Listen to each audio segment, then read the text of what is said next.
ক্যাপলারের সূত্র বা ক্যাপলাস ল নিয়ে আমরা এখন জানবো, এবং সেক্ষেত্রে ক্যাপলার যে সূত্রগুলো দিয়েছে সেগুলো শুধুমাত্র পৃথিবী এবং পৃথিবীসহ অন্যান্য যে সমস্ত গ্রহ উপগ্রহ আছে তাদের গতিবেগ নিয়ে বা গতির ধরন নিয়ে তিনি এই সূত্রগুলো দিয়েছিলেন।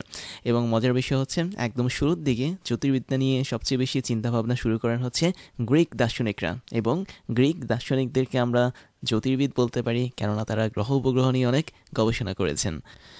তো পরবর্তীতে টলেমি নামক আরেকজন জ্যোতির্বিদ ছিলেন, তিনি হচ্ছে গ্রহ উপগ্রহ সম্পর্কে একটা নতুন তত্ত্ব দেন, যেটা আমরা সবাই জানি।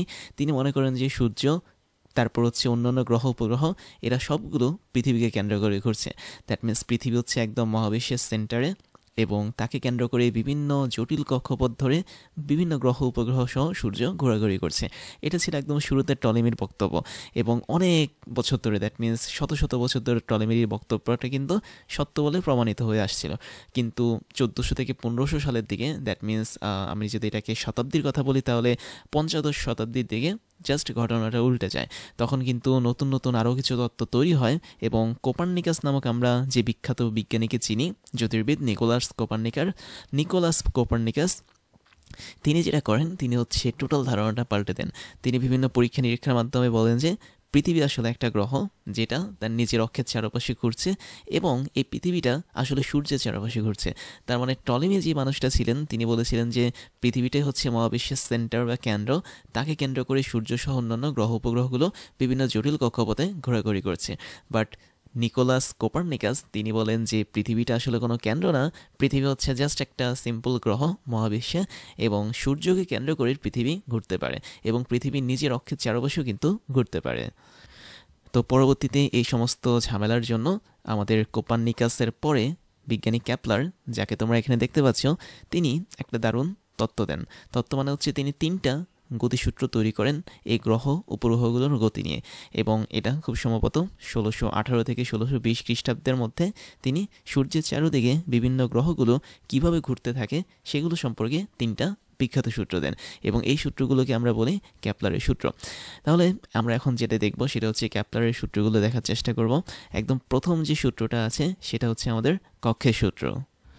তো কক্ষ সূত্র কেন বলা হয়, এটাকে কিন্তু আমরা আবার ল অফ অরবিটও বলতে পারি, কেননা অরবিট মানে হচ্ছে কক্ষ। তো খেয়াল করে দেখো, ক্যাপলারের যে সূত্রগুলো ছিল এগুলো কিন্তু শুধুমাত্র আমাদের এই সৌরজগৎ নিয়ে সূত্র। দ্যাট মিনস এখানে সূর্য থাকবে, পৃথিবী থাকবে, মঙ্গল থাকবে, বুধ, বৃহস্পতি, তারপর হচ্ছে ইউরেনাস, নেপচুন, এই সমস্ত গ্রহগুলো থাকবে। এবং এই যে কক্ষের সূত্রটা, এই কক্ষের সূত্র অনুসারে আমাদের সৌরজগতে পৃথিবীটা সূর্যের চারপাশে একটা নির্দিষ্ট কক্ষ বরাবর ঘোরে। অনেক আগে মনে করা হতো যে বৃত্তাকার কক্ষপথ ধরে ঘোরে, বাট পৃথিবীটা আসলে সেভাবে ঘোরে না। পৃথিবী আসলে একটা উপবৃত্তাকার বা ইলিপ্টিক্যাল কক্ষপথ ধরে ঘোরে। তো কীরকম কক্ষপথ খেয়াল করে দেখো, আমরা এখানে সূর্যের চারপাশে ভিন্ন ভিন্ন সময় পৃথিবীর অবস্থান দেখিয়েছি, এবং এই যে এখানে একটা কক্ষপথ তোমরা দেখতে পাচ্ছ, আমি জাস্ট একটু লেজার পয়েন্ট দিয়ে দেখাই। এই যে টোটাল কক্ষপথটা যে তোমরা দেখতে পাচ্ছ, সুন্দরভাবে আমরা এখানে ঘুরছি পৃথিবীর মধ্যে থেকে, এই টোটাল পথটাকে বলা হয় উপবৃত্তাকার পথ বা ইলেকট্রিক্যাল পথ। তো এখন এখানে এই উপবৃত্তাকার পথে ঘোরার সময় সূর্যটা কোন জায়গায় থাকবে, অবশ্যই এর ফোকাসে থাকবে। তার মানে ফোকাসের ধারণাটা তোমাদেরকে জানতে হবে যে প্রত্যেকটা গ্রহ, এটা হতে পারে মানে পৃথিবী, হতে পারে মঙ্গল, তো সবগুলো গ্রহই আমাদের সৌরজগতে সূর্যের চারপাশে একটা উপবৃত্তাকার পথ ফলো করে ঘুরতে থাকে, এবং এই উপবৃত্তাকার পথের মধ্যে 2টা উপকেন্দ্র আছে, যেটার ইংলিশ হচ্ছে ফোকাস। তার মানে বৃত্তের যেমন কেন্দ্র থাকে, তেমনই উপবৃত্তের কিন্তু উপকেন্দ্র থাকে, এবং এই উপকেন্দ্রগুলো কিন্তু 2টা থাকে।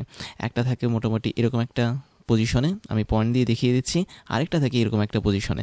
তো এই দুটো ফোকাস বা উপকেন্দ্রের মধ্যে যে কোনো একটা উপকেন্দ্রে সূর্যটা বসে থাকে। তার মানে সূর্যের অবস্থান থাকে এই দুটো উপকেন্দ্রের মধ্যে যে কোনো একটাতে, এবং এই উপকেন্দ্রকে ফলো করি তার চারপাশে একটা উপবৃত্তাকার পথে পৃথিবী সহ অন্যান্য গ্রহ উপগ্রহগুলো ঘুরতে থাকে। এখন তুমি দেখতে পাচ্ছ আমাদের বছরের কিছু সময় আছে যে সময়টাতে আমাদের সূর্য থেকে খুব কাছাকাছি অবস্থানে থাকে হচ্ছে পৃথিবীটা। যেমন আমি যদি এখানে স্টার দিয়ে দিই, এটা হচ্ছে আমাদের সেই সময়টা, যেটা হচ্ছে 3 জানুয়ারি। আবার কিছু সময় আছে বছরের যখন সূর্য থেকে পৃথিবী অনেক দূরে থাকে, যেটা হচ্ছে 3 জুলাই। তার মানে আমাদের সূর্য থেকে পৃথিবীটা সব সময় যে একই পরিমাণ ডিস্টেন্সে থাকবে তা না, কিছু কিছু সময় খুব কাছে থাকে, কিছু সময় খুব দূরে থাকে।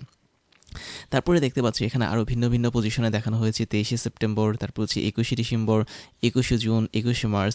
আই থিঙ্ক তোমরা এই সময়গুলো কোনো না কোনো সময় ভূগোলে বা জিওগ্রাফিতে পড়েছো যে 21শে ডিসেম্বরের কথা যদি বলি, সবচেয়ে বড় আমাদের রাত হয়, সবচেয়ে ছোট দিন হয়। তারপর আমি যদি আরেকটার কথা বলি, আচ্ছা এটা হচ্ছে খুব সম্ভবত 3 জানুয়ারি, আমি শিওর না যদিও। তো এরকম আমরা সময় পড়েছিলাম, যেমন 23শে সেপ্টেম্বর এবং 21শে মার্চ ছিল কি দিন রাত্রের দৈর্ঘ্যটা সমান ছিল। দ্যাট মিনস দিন যতটুকু সময় ছিল, রাত ততটুকু সময় ছিল। তো এরকমভাবে আমরা কিন্তু পড়েছিলাম। তো এই টোটাল বিষয়টা কিন্তু কাজ করে এই উপবৃত্তাকার কক্ষপথের জন্য। তার মানে পৃথিবী যদি এই উপবৃত্তাকার কক্ষপথে না ঘুরতো, তাহলে কিন্তু আমাদের সবসময় দিন রাতের দৈর্ঘ্যটা সমান থাকতো। বাট এখানে কখনো কখনো পৃথিবী খুব কাছাকাছি অবস্থানে গিয়েছে সূর্যের, কখনো খুব দূরের অবস্থানে গিয়েছে। তেমন তুমি দেখতে পাচ্ছ এখানে কাছাকাছি অবস্থানটা আছে 147 মাইল। আবার এখানে আমি দেখতে পাচ্ছি না না না, এখানে হচ্ছে 147 মনে হয় মাইল কিলোমিটার সামথিং কিছু একটা লিখেছে, আর এটা হচ্ছে 152 মাইল কিলোমিটার। এটা খুব সম্ভবত কিলোমিটার হবে, আমি সঠিক জানি না। এখানে যতটুকু লিখেছে সেটাই দেখলাম যে এখানে 152 পরিমাণ বেশি দূরত্ব দেখাচ্ছে, আর এখানে 147 পরিমাণ কম দূরত্ব দেখাচ্ছে। এখন একটা মজার বিষয় আছে, সেটা হচ্ছে কেপলার এই প্রথম সূত্রে শুধুমাত্র এতটুকুই বলেছে যে কক্ষপথের ধারণা দিয়েছে, বা এটাকে আমরা ল অফ অরবিট বলতে পারি।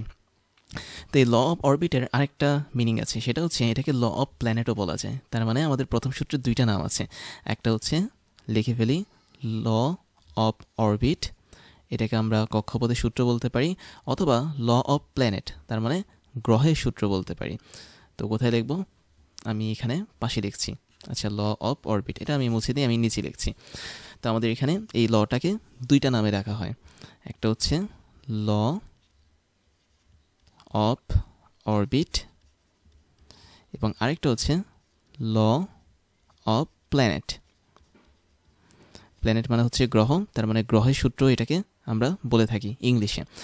এখন এই যে আমাদের এই পৃথিবীটা সূর্যের চারপাশে ঘুরছে, ঘোরার সময় তার বেগটা কিন্তু সবসময় সমান থাকে না। দ্যাট মিনস এক একটা সময় বেগ এক এক রকম থাকে। যেমন আমি যদি একটা অ্যানিমেশন দেখাই, তুমি দেখতে পাচ্ছ এটা হচ্ছে আমাদের সান বা সূর্য, এবং ওর চারপাশে আর্থ বা পৃথিবী কিন্তু ঘুরছে। তো ঘুরতে ঘুরতে যখন সূর্যের খুব কাছে চলে আসে পৃথিবীটা, তুমি দেখো খুব সাই করে সে ঘোরাটা শুরু করেছে। তাহলে আমি বলতে পারি সূর্যের খুব কাছে যখন অবস্থান করবে, দ্যাট মিনস এরকম একটা কন্ডিশনে যখন অবস্থান করবে, তখন আমাদের এই পৃথিবীটা খুব দ্রুত ঘুরবে। দেখো এখন আমাদের পৃথিবীর বেগ কিন্তু হুট করে বেড়ে গেছে। আবার যখন আস্তে আস্তে সূর্য থেকে দূরে সরে যাবে আমাদের এই পৃথিবীটা, তখন এরকম একটা কন্ডিশনে কিন্তু সে সবচেয়ে আস্তে ঘোরাঘুরি করবে। তাহলে আমি বলতে পারি না পৃথিবীর যে ঘূর্ণন বেগটা, সেই ঘূর্ণন বেগটা সবচেয়ে বেশি থাকে হচ্ছে এরকম একটা পয়েন্টে, আমি ধরলাম এটা হচ্ছে এ পয়েন্ট।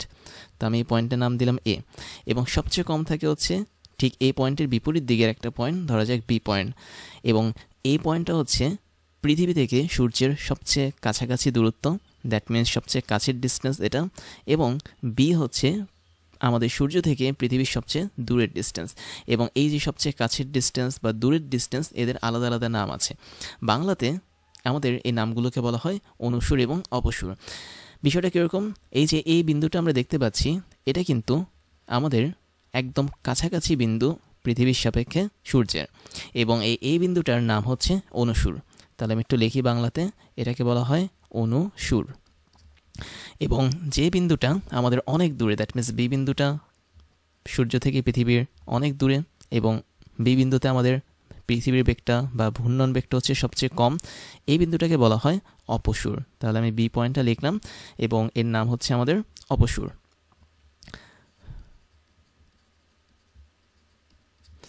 তো এখন খেয়াল করে দেখো, আমাদের এখানে অনুসুর এবং অপসুরের কিন্তু আলাদা ইংলিশ নাম আছে। তো আই থিঙ্ক সেগুলো তোমাদের জানা দরকার। আমরা এই পয়েন্টটাকে বলেছিলাম অনুসুর, এবং এটার ইংলিশ নাম হচ্ছে কি, এই বিন্দু যেহেতু মিনিমাম ডিস্টেন্স, এটাকে বলা হয় পেরিজি বা পেরিফেলিয়ন।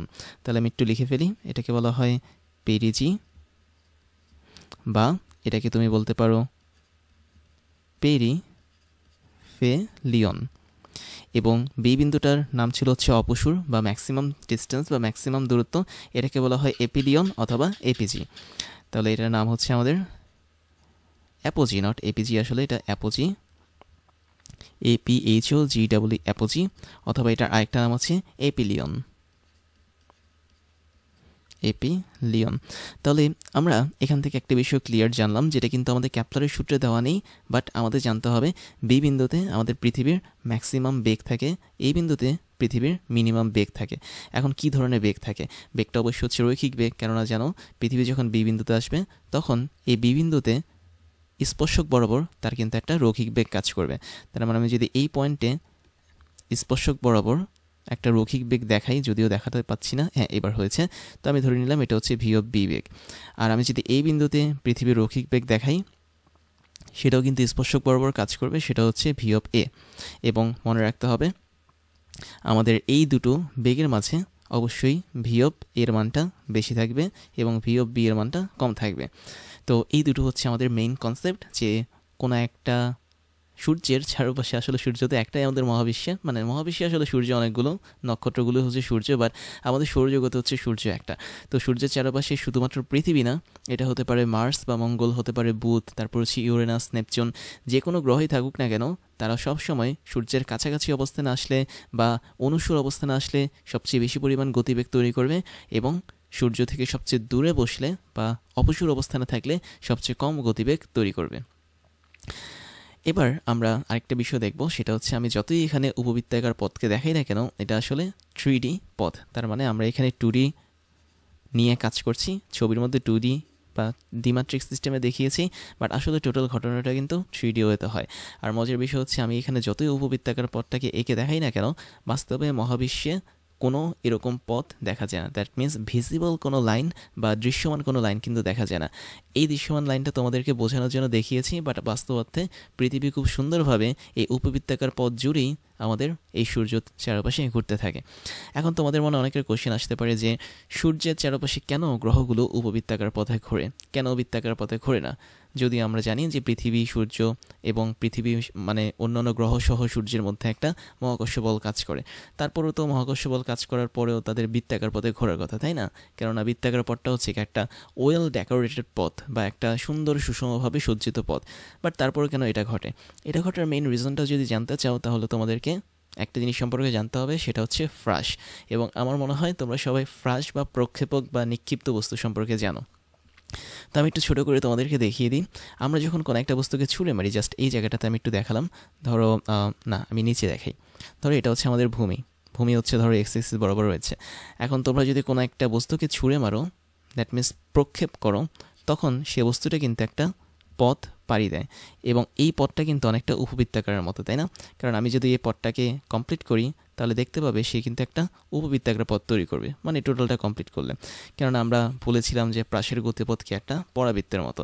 তো এই যে পরাবৃত্তের কথা যদি বলে থাকি, পরাবৃত্ত মানে হচ্ছে আমাদের অন্য একটা ধারণা, বাট তারপরেও দেখো আমাদের এখানে এই পথটা কিন্তু বৃত্তাকার না।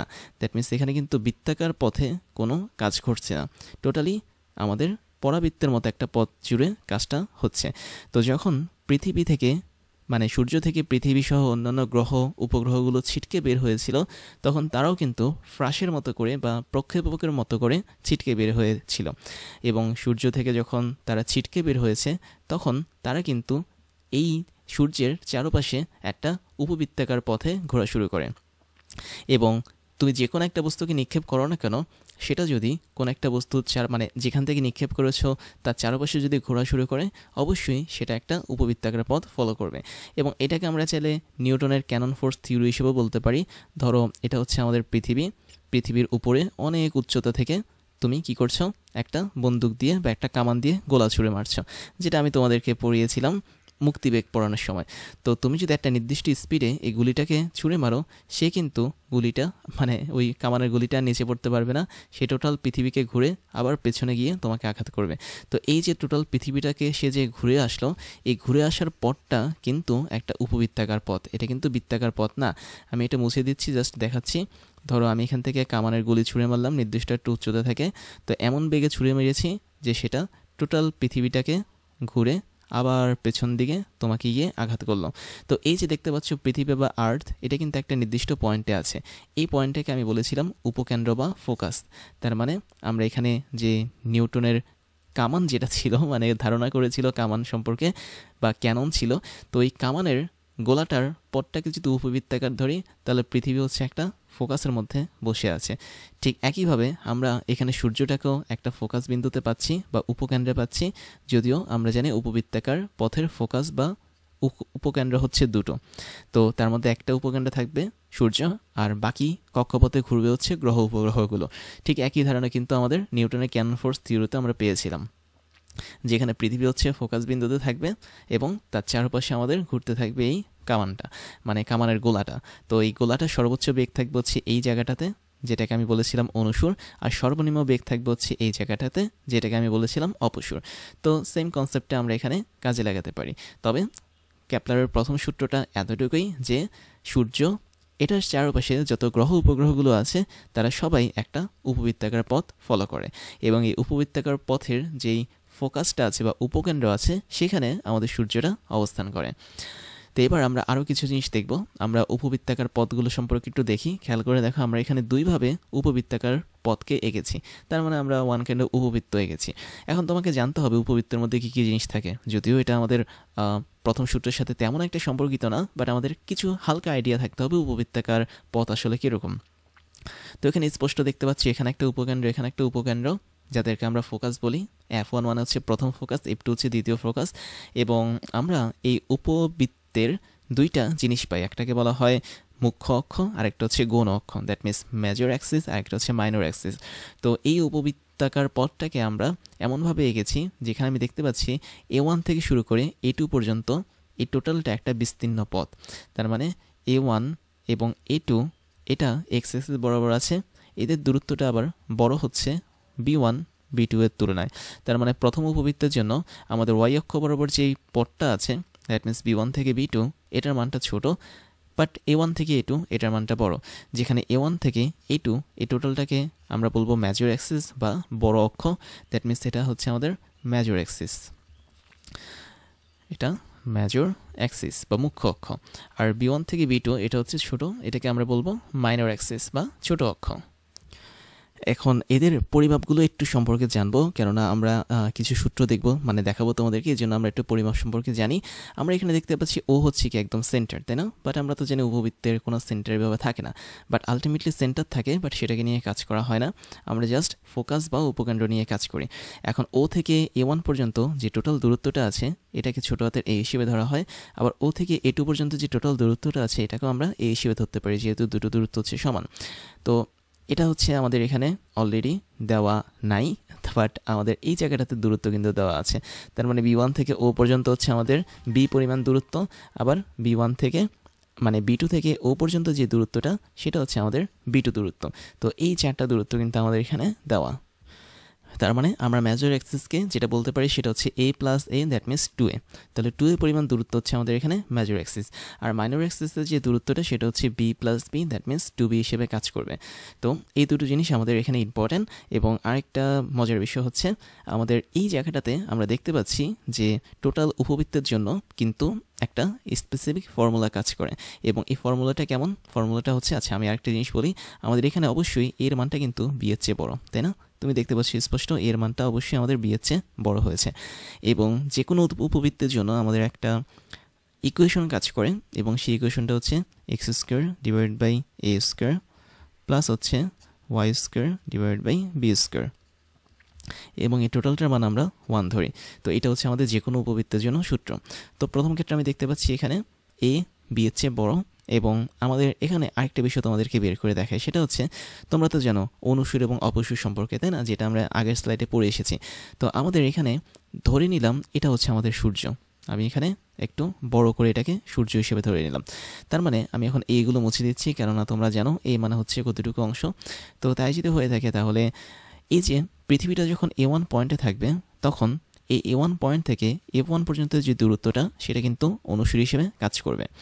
আবার পৃথিবীটা যখন A2 পরিমাণ দূরত্বে থাকবে তখন কিন্তু এই F1 থেকে শুরু করে টোটাল A2 পর্যন্ত যে দূরত্ব এটা কিন্তু অপসুর হিসেবে কাজ করবে। এবং এই অনুসুর এবং অপসুরেরও কিন্তু আলাদা ডিস্টেন্স আছে। ডিস্টেন্সটা কীরকম আমি এখানে একটু হিসাবটা করে দেখা আছে। আমার মনে হয় এটা এই হিসাব না করে আমরা এখানে হিসাব করি, যেহেতু পজিটিভ এক্স অ্যাক্সিস হচ্ছে আমাদের এদিক বরাবর, তো আমরা এখানে হিসাবটা করতে পারি। তো এখন আমি F2 অঞ্চলে সূর্যটাকে রিপ্লেস করলাম। তার মানে আমাদের অনুসুর হবে এতটুকু, আর অপসুর হবে ঠিক A1 থেকে শুরু করে এই বিন্দু পর্যন্ত। এবার আমরা হিসাবটা করি। হিসাবটা হচ্ছে এরকম যে তুমি যদি F2 থেকে A2 এর দূরত্বটা বের করতে চাও তাহলে এটা হচ্ছে অনুসরণ দূরত্ব। দ্যাট মিন্স F2তে আমাদের সূর্য বসে আছে, A2তে আমাদের পৃথিবী বসে আছে। তার মানে সূর্য এবং পৃথিবী হচ্ছে অনেক কাছাকাছি অবস্থানে আছে, এবং এই দূরত্বটা কতটুকু হবে সেটা কিন্তু হিসাব করে বের করা যায়। বাট আমি এখানে হিসাব করব না, আমি এখানে সরাসরি বসাবো, যেহেতু আমাদের এগুলো আর লাগছে না। আমরা যখন ম্যাথে উপবৃত্ত পড়বো তখন আমরা এই হিসাবগুলো করব। তো আমাদের এই যে মিনিমাম যে ডিস্টেন্সটা, এই ডিস্টেন্সটা হচ্ছে আমাদের a ইন্টু 1 মাইনাস ই। তো ই জিনিসটা কি এটা নিয়ে আমরা একটু পরে জানবো। এখন জাস্ট ধরে নাও ই হচ্ছে আমাদের একটা চলক, এবং এই যে ইটা হচ্ছে আমাদের একটা চলক, এই জিনিসটার নাম হচ্ছে ইসেন্ট্রিসিটি বা উৎকেন্দ্রিকতা বা বিকেন্দ্রিকতা। তিনটা নাম আছে এটার। ইংলিশে হচ্ছে ইসেন্ট্রিসিটি, বাংলা হচ্ছে উৎকেন্দ্রিকতা বা বিকেন্দ্রিকতা। এবং আমি যদি F2 থেকে A1 এই দূরত্বটা বের করতে চাই, যেটা হচ্ছে আমাদের ম্যাক্সিমাম ডিস্টেন্স বা অপসূর, তো এই অপসূরের ডিস্টেন্সটা হবে a ইন্টু 1 প্লাস ই। তো এই দুইটা জিনিস তোমাকে একটু মনে রাখতে হবে। এখন বলি যে ই এর কাহিনীটা কি। ই এর কাহিনীটা বলার আগে আমি তোমাকে পাশের ছবিটা একটু দেখাই। পাশের ছবিতে আমরা আরও একটা উপবৃত্ত দেখতে পাচ্ছি, এবং এই উপবৃত্তটার বৈশিষ্ট্যটা হচ্ছে কি, এক্স অক্ষ বরাবর আমাদের যে অ্যাক্সিসটা ছিল সেটা এখন ছোট হয়ে গেছে, এবং ওয়াই অক্ষ বরাবর যে অ্যাক্সিসটা ছিল বা অক্ষটা ছিল সেটা এখন বড় হয়ে গেছে।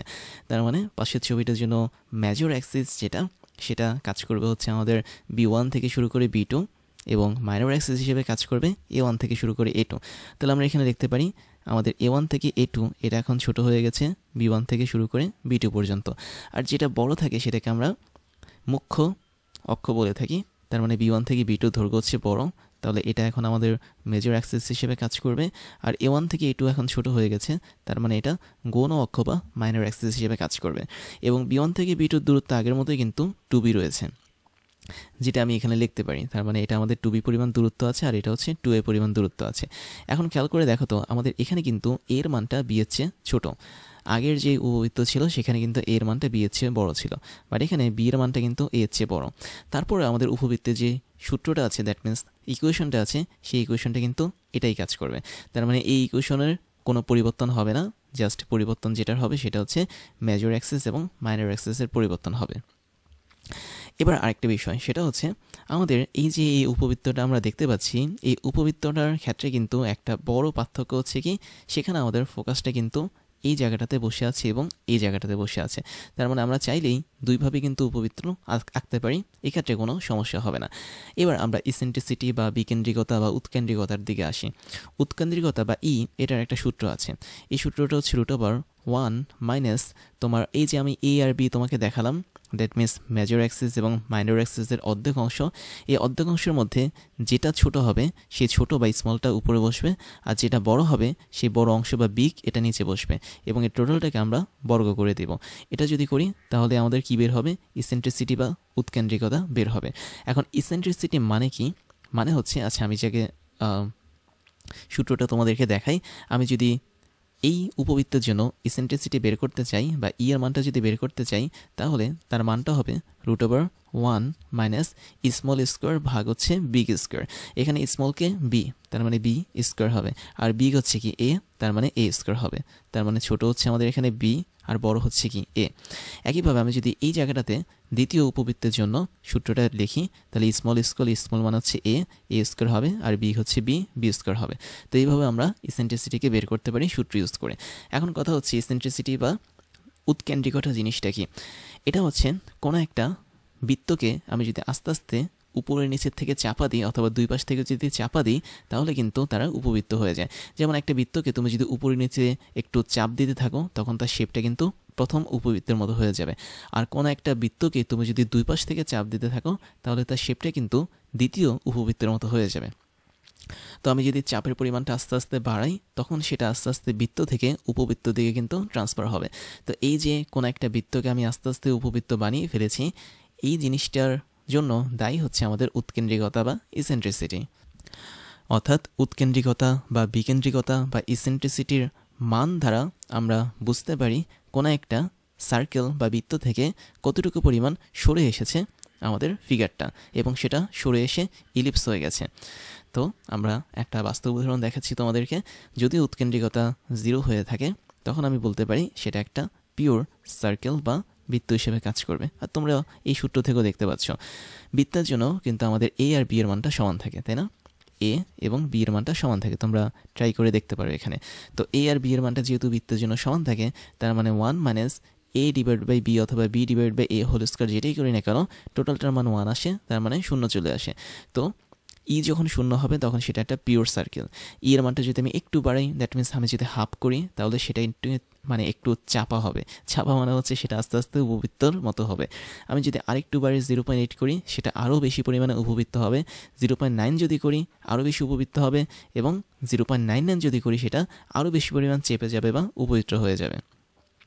এবং এই যে ই এর মানটা ম্যাক্সিমাম আমরা 1 করতে পারি, কেননা 1 করলে আমরা সেটাকে কিন্তু একটা উপবৃত্ত হিসেবেই পাবো।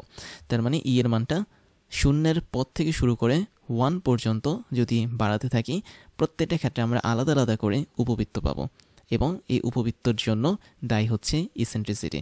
আমরা যার ইসেন্ট্রিসিটি বা বিকেন্দ্রিকতা বা উৎকেন্দ্রিকতা বাড়াবো, সেটা তত বেশি পরিমাণ সার্কেল বা বৃত্ত থেকে বিচ্যুত হবে। তো এবার ক্যাপলারের প্রথম সূত্রটা আমরা একটা অ্যানিমেশনের মাধ্যমে দেখি। খেয়াল করে দেখো, আমাদের মাঝখানে সান বা সূর্য এখানে বসে আছে এবং তার চারপাশে কিন্তু পৃথিবীটা সুন্দরভাবে ঘুরছে। তো পৃথিবী যখন আমাদের অপসূর অবস্থানে আছে, দ্যাট মিনস আমি যদি একটু মার্ক করি, তো এটা হচ্ছে আমাদের অনুসূর অবস্থান।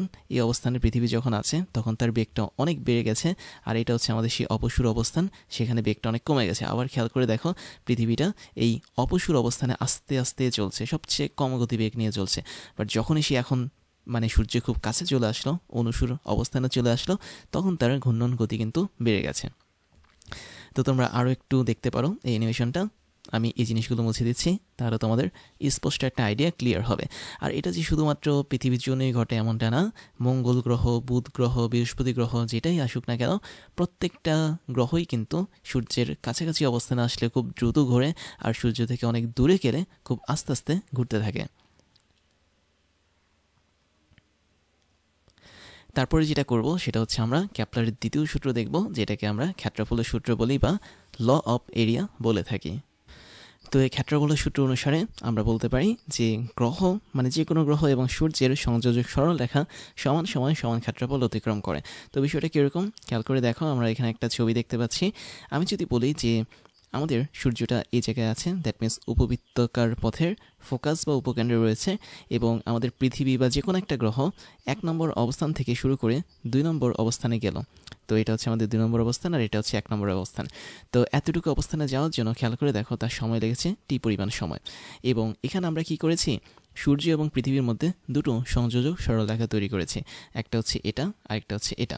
তো তুমি দেখতে পাচ্ছ এখানে সংযোজক সরলরেখাটা মোটামুটি এই বরাবর এবং এই বরাবর কাজ করছে। তো এই যে আমি বললাম গ্রহ এবং সূর্যের সংযোগ সরলরেখা সমান সময় সমান ক্ষেত্রফল অতিক্রম করে, তার মানে একদম শুরুতে 1 নম্বর পজিশনে আমি যদি দেখি, তাহলে সূর্যের সাথে 1 নম্বর পজিশনের একটা সরলরেখা তৈরি করলাম। পরবর্তীতে টি সময় পর্যন্ত সময় ধরে সে 2 নম্বর অবস্থানে গেল গ্রহটা, এবং সেখানেও কিন্তু সে একটা সংযোগের সরলরেখা তৈরি করলো। তাহলে এতটুকু সরলরেখা যে দুটো তৈরি করলো, এদের মাঝে আমরা একটা এরিয়া দেখতে পাচ্ছি। দ্যাট মিনস এ নামক আমি একটা ক্ষেত্রফল বা এরিয়া দেখাচ্ছি। তাহলে এটা একটা ক্ষেত্রফল গেল। আবার আমি ধরে নিলাম অন্য কোনো একটা সময় আমাদের পৃথিবীটা 3 নম্বর অবস্থানে আসলো ঘুরে টুরে, এবং 4 নম্বর অবস্থানে সে আবার চলে গেল একই পরিমাণ, দ্যাট মিনস টি পরিমাণ সময়। তার মানে এখানেও সে টি পরিমাণ সময় অতিক্রম করেছে, ওই পাশেও সে টি পরিমাণ সময় অতিক্রম করেছে। বাট এতটুকু সময় সে 3 নম্বর পজিশন থেকে 4 নম্বর পজিশনে গেল। এখন 3 নম্বর পজিশন থেকে আমি যদি সূর্যের দিকে একটা সরলরেখা টানি, দ্যাট মিনস এই লম্বা সরলরেখাটা, এবং 4 নম্বর পজিশনে থেকে আমি যদি আরেকটা সরলরেখা টানি সূর্যের দিকে, সেটা হচ্ছে এই নিচের এই সরলরেখাটা, তাহলে এরও কিন্তু একটা এরিয়া বা ক্ষেত্রফল তৈরি করবে। তাহলে দেখতে পাচ্ছ একটা ক্ষেত্রফল মোটামুটি মোটা অবস্থায় আছে, আরেকটা ক্ষেত্রফল মোটামুটি চিকন অবস্থায় আছে, এবং ক্ষেত্রফলের সূত্র অনুসারে এই দুটো ক্ষেত্রফল সমান হবে।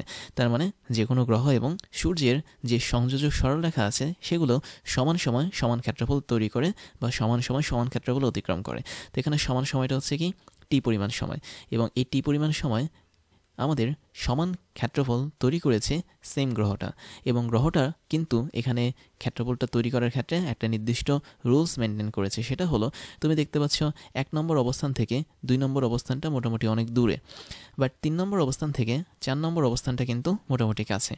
তাহলে আমাদের এই যে সূর্যের চারপাশে গ্রহগুলো ঘুরছে, এই গ্রহের গতিবেগ যদি কনস্ট্যান্ট হতো বা একই রকম হতো তাহলে কিন্তু এটা সম্ভব ছিল না।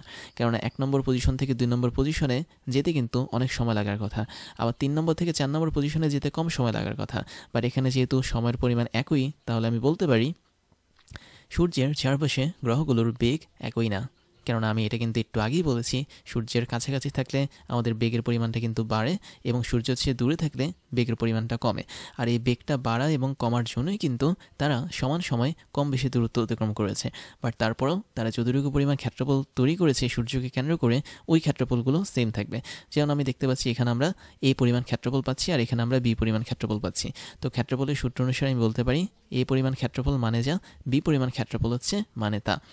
এবং এখানে তুমি দেখতে পাচ্ছ আমাদের মেজর অ্যাক্সিস হচ্ছে এখানে 2a, দ্যাট মিনস এ হচ্ছে মেজর অ্যাক্সিসের অর্ধেক বা মুখ্য অক্ষের অর্ধেক, আর বি হচ্ছে কি আমাদের মাইনর অ্যাক্সিসের অর্ধেক বা গৌণ অক্ষের অর্ধেক। তো এই দুটো জিনিস আমাদের এখানে আলাদাভাবে দেখিয়ে দিয়েছে। তো দ্বিতীয় সূত্র মানে হচ্ছে এটাই। এখন এই দ্বিতীয় সূত্রটার আরেকটা নাম আছে, এটাকে বলা হয় আমাদের এরিয়াল ভেলোসিটির ফর্মুলা, দ্যাট মিনস আঞ্চলিক বেগের ফর্মুলা। তো আমি তোমাকে এই কথাটা একটু বুঝিয়ে দিচ্ছি। এরিয়াল ভেলোসিটি বা আঞ্চলিক বেগ জিনিসটা হচ্ছে কি, এখানে একটা সূত্র দেওয়া আছে, আমরা একটু পরে এটা দেখব। তো এরিয়াল ভেলোসিটি আমি জাস্ট লেখাটা লিখি, এরিয়াল ভেলোসিটি, যেটাকে বাংলায় আঞ্চলিক বেগ বলা হয়। এরিয়াল ভেলোসিটি মানে হচ্ছে সময়ের সাথে ক্ষেত্রফলের পরিবর্তন, তার মানে সময়ের পরিবর্তনের সাথে ক্ষেত্রফলের পরিবর্তন, এবং এটাকে লেখা হয় ডি ডিটি অফ এ। তার মানে আমি এখানে সময়ের পরিবর্তনের সাথে ক্ষেত্রফলের পরিবর্তনের কথা বলছি, এবং এই সময়ের পরিবর্তনের সাথে ক্ষেত্রফলের যে পরিবর্তনটা, এটা আমরা দেখতে পাচ্ছি সেম মানের থাকছে বা কনস্ট্যান্ট থাকছে। তাই সময়ের সাথে ক্ষেত্রফলের পরিবর্তন কনস্ট্যান্ট বা ধ্রুবক থাকে আমাদের ক্যাপলারের দ্বিতীয় সূত্র অনুসারে। তাহলে ক্যাপলারের দ্বিতীয় সূত্রে আমরা আরেকটা ফর্মেট দেখলাম। তুমি যদি ক্যাপলারের দ্বিতীয় সূত্রকে আরেকভাবে বলতে চাও তাহলে বলতে পারো সূর্যের চারপাশে বিভিন্ন গ্রহগুলোর সময়ের সাথে যে ক্ষেত্রফলগুলো তারা অতিক্রম করে, এই সময়ের সাথে ক্ষেত্রফলের পরিবর্তনটাকে আমরা ধ্রুবক ধরতে পারি, বা বলা যায় তাদের মানটা সেম থাকে সবসময়। এবং এই ক্ষেত্রে এই টোটাল বিষয়টাকে বলা হয় এরিয়াল ভেলোসিটি বা আঞ্চলিক বেগ, বা এক কথা আমি বলতে পারি যে সূর্যের চারপাশে চলমান বা ঘূর্ণনশীল যে সমস্ত গ্রহগুলো আছে, সেই সমস্ত গ্রহগুলোর আঞ্চলিক বেগ সবসময় ধ্রুব থাকে বা একই রকম থাকে। তো এখন আমি যদি বিষয়টাকে একটু ভেঙে দেখাই, তার মানে আমি বলতে পারি তুমি ধরে নাও T1 পরিমাণ সময় A1 পরিমাণ ক্ষেত্রফল অতিক্রম করলো কোনো একটা গ্রহ, তার মানে A1 ডিভাইড বাই T1 এটা একটা ধ্রুবক মান থাকবে। আবার আমি ধরে নিলাম T2 পরিমাণ সময় কোনো একটা গ্রহ A2 পরিমাণ ক্ষেত্রফল অতিক্রম করলো, তার মানে A2 বাই T2 এই মানটাও কি সমান থাকবে। আবার সেই গ্রহটা আমি ধরে নিলাম T3 পরিমাণ সময় A3 পরিমাণ ক্ষেত্রফল অতিক্রম করলো, তার মানে A3 ডিভাইড বাই T3 এটাও কি সমান থাকবে। তার মানে এগুলো সবগুলো কি থাকবে, কনস্ট্যান্ট থাকবে বা সেম মানের থাকবে। তো এটাই হচ্ছে আমাদের ক্যাপলারের দ্বিতীয় সূত্রের আরেকটা ফরম্যাট। তাহলে ক্যাপলারের দ্বিতীয় সূত্রে আমরা দুইটা ফরম্যাট জানলাম। একটা ফরম্যাট হচ্ছে কি বিভিন্ন গ্রহ এবং সূর্যের সংযোজক সরলরেখা সমান সময় সমান ক্ষেত্রফল অতিক্রম করে, আর আরেকটাভাবে আমরা এটাকে জানলাম যে যে কোনো গ্রহের এরিয়াল ভেলোসিটি বা বলা যায় আঞ্চলিক বেগ সবসময় ধ্রুব থাকে। আর আঞ্চলিক বেগ মানে হচ্ছে কি ক্ষেত্রফল ভাগ হচ্ছে সময়, দ্যাট মিনস সময়ের সাথে ক্ষেত্রফলের যে পরিবর্তন সেটাই হচ্ছে আঞ্চলিক বেগ। যেমন আমি যদি এখানে দেখাই, ধরো আমাদের এখানে T1 পরিমাণ, ধরো আমি এই জিনিসগুলো সব চেঞ্জ করে দিলাম, এগুলার আমরা রাখলাম না। আমি ধরে নিলাম এটা হচ্ছে T1 পরিমাণ সময়, আর এটা আমি ধরে নিলাম T2 পরিমাণ সময়। তাহলে আমি ধরে নিই T1 পরিমাণ সময় আমাদের A1 পরিমাণ ক্ষেত্রফল অতিক্রম করলো এই গ্রহটা। একইভাবে T2 পরিমাণ সময় আমি এটাকে বি না ধরলাম A2 পরিমাণ ক্ষেত্রফল অতিক্রম করলো। তাহলে ক্যাপলারের দ্বিতীয় সূত্র অনুসারে অবশ্যই A1 ডিভাইড বাই T1 যা হবে A2 ডিভাইড বাই T2 তাই হবে। তো আলটিমেটলি আমি বলতে পারি এখানে T এর মানটা সেম হবে এবং A এর মানটাও সেম হবে। তার মানে এখানে আমাদের যে ক্ষেত্রফলটা আছে A1 এটা আসলে A2 এর সমান হবে। তাহলে আমি বলতে পারি A1 আর A2 সমান হবে, যদিও দেখতে সমান দেখাচ্ছে না, বাট তুমি যদি ক্ষেত্রফল বের করো তাহলে অবশ্যই তারা সমান হবে।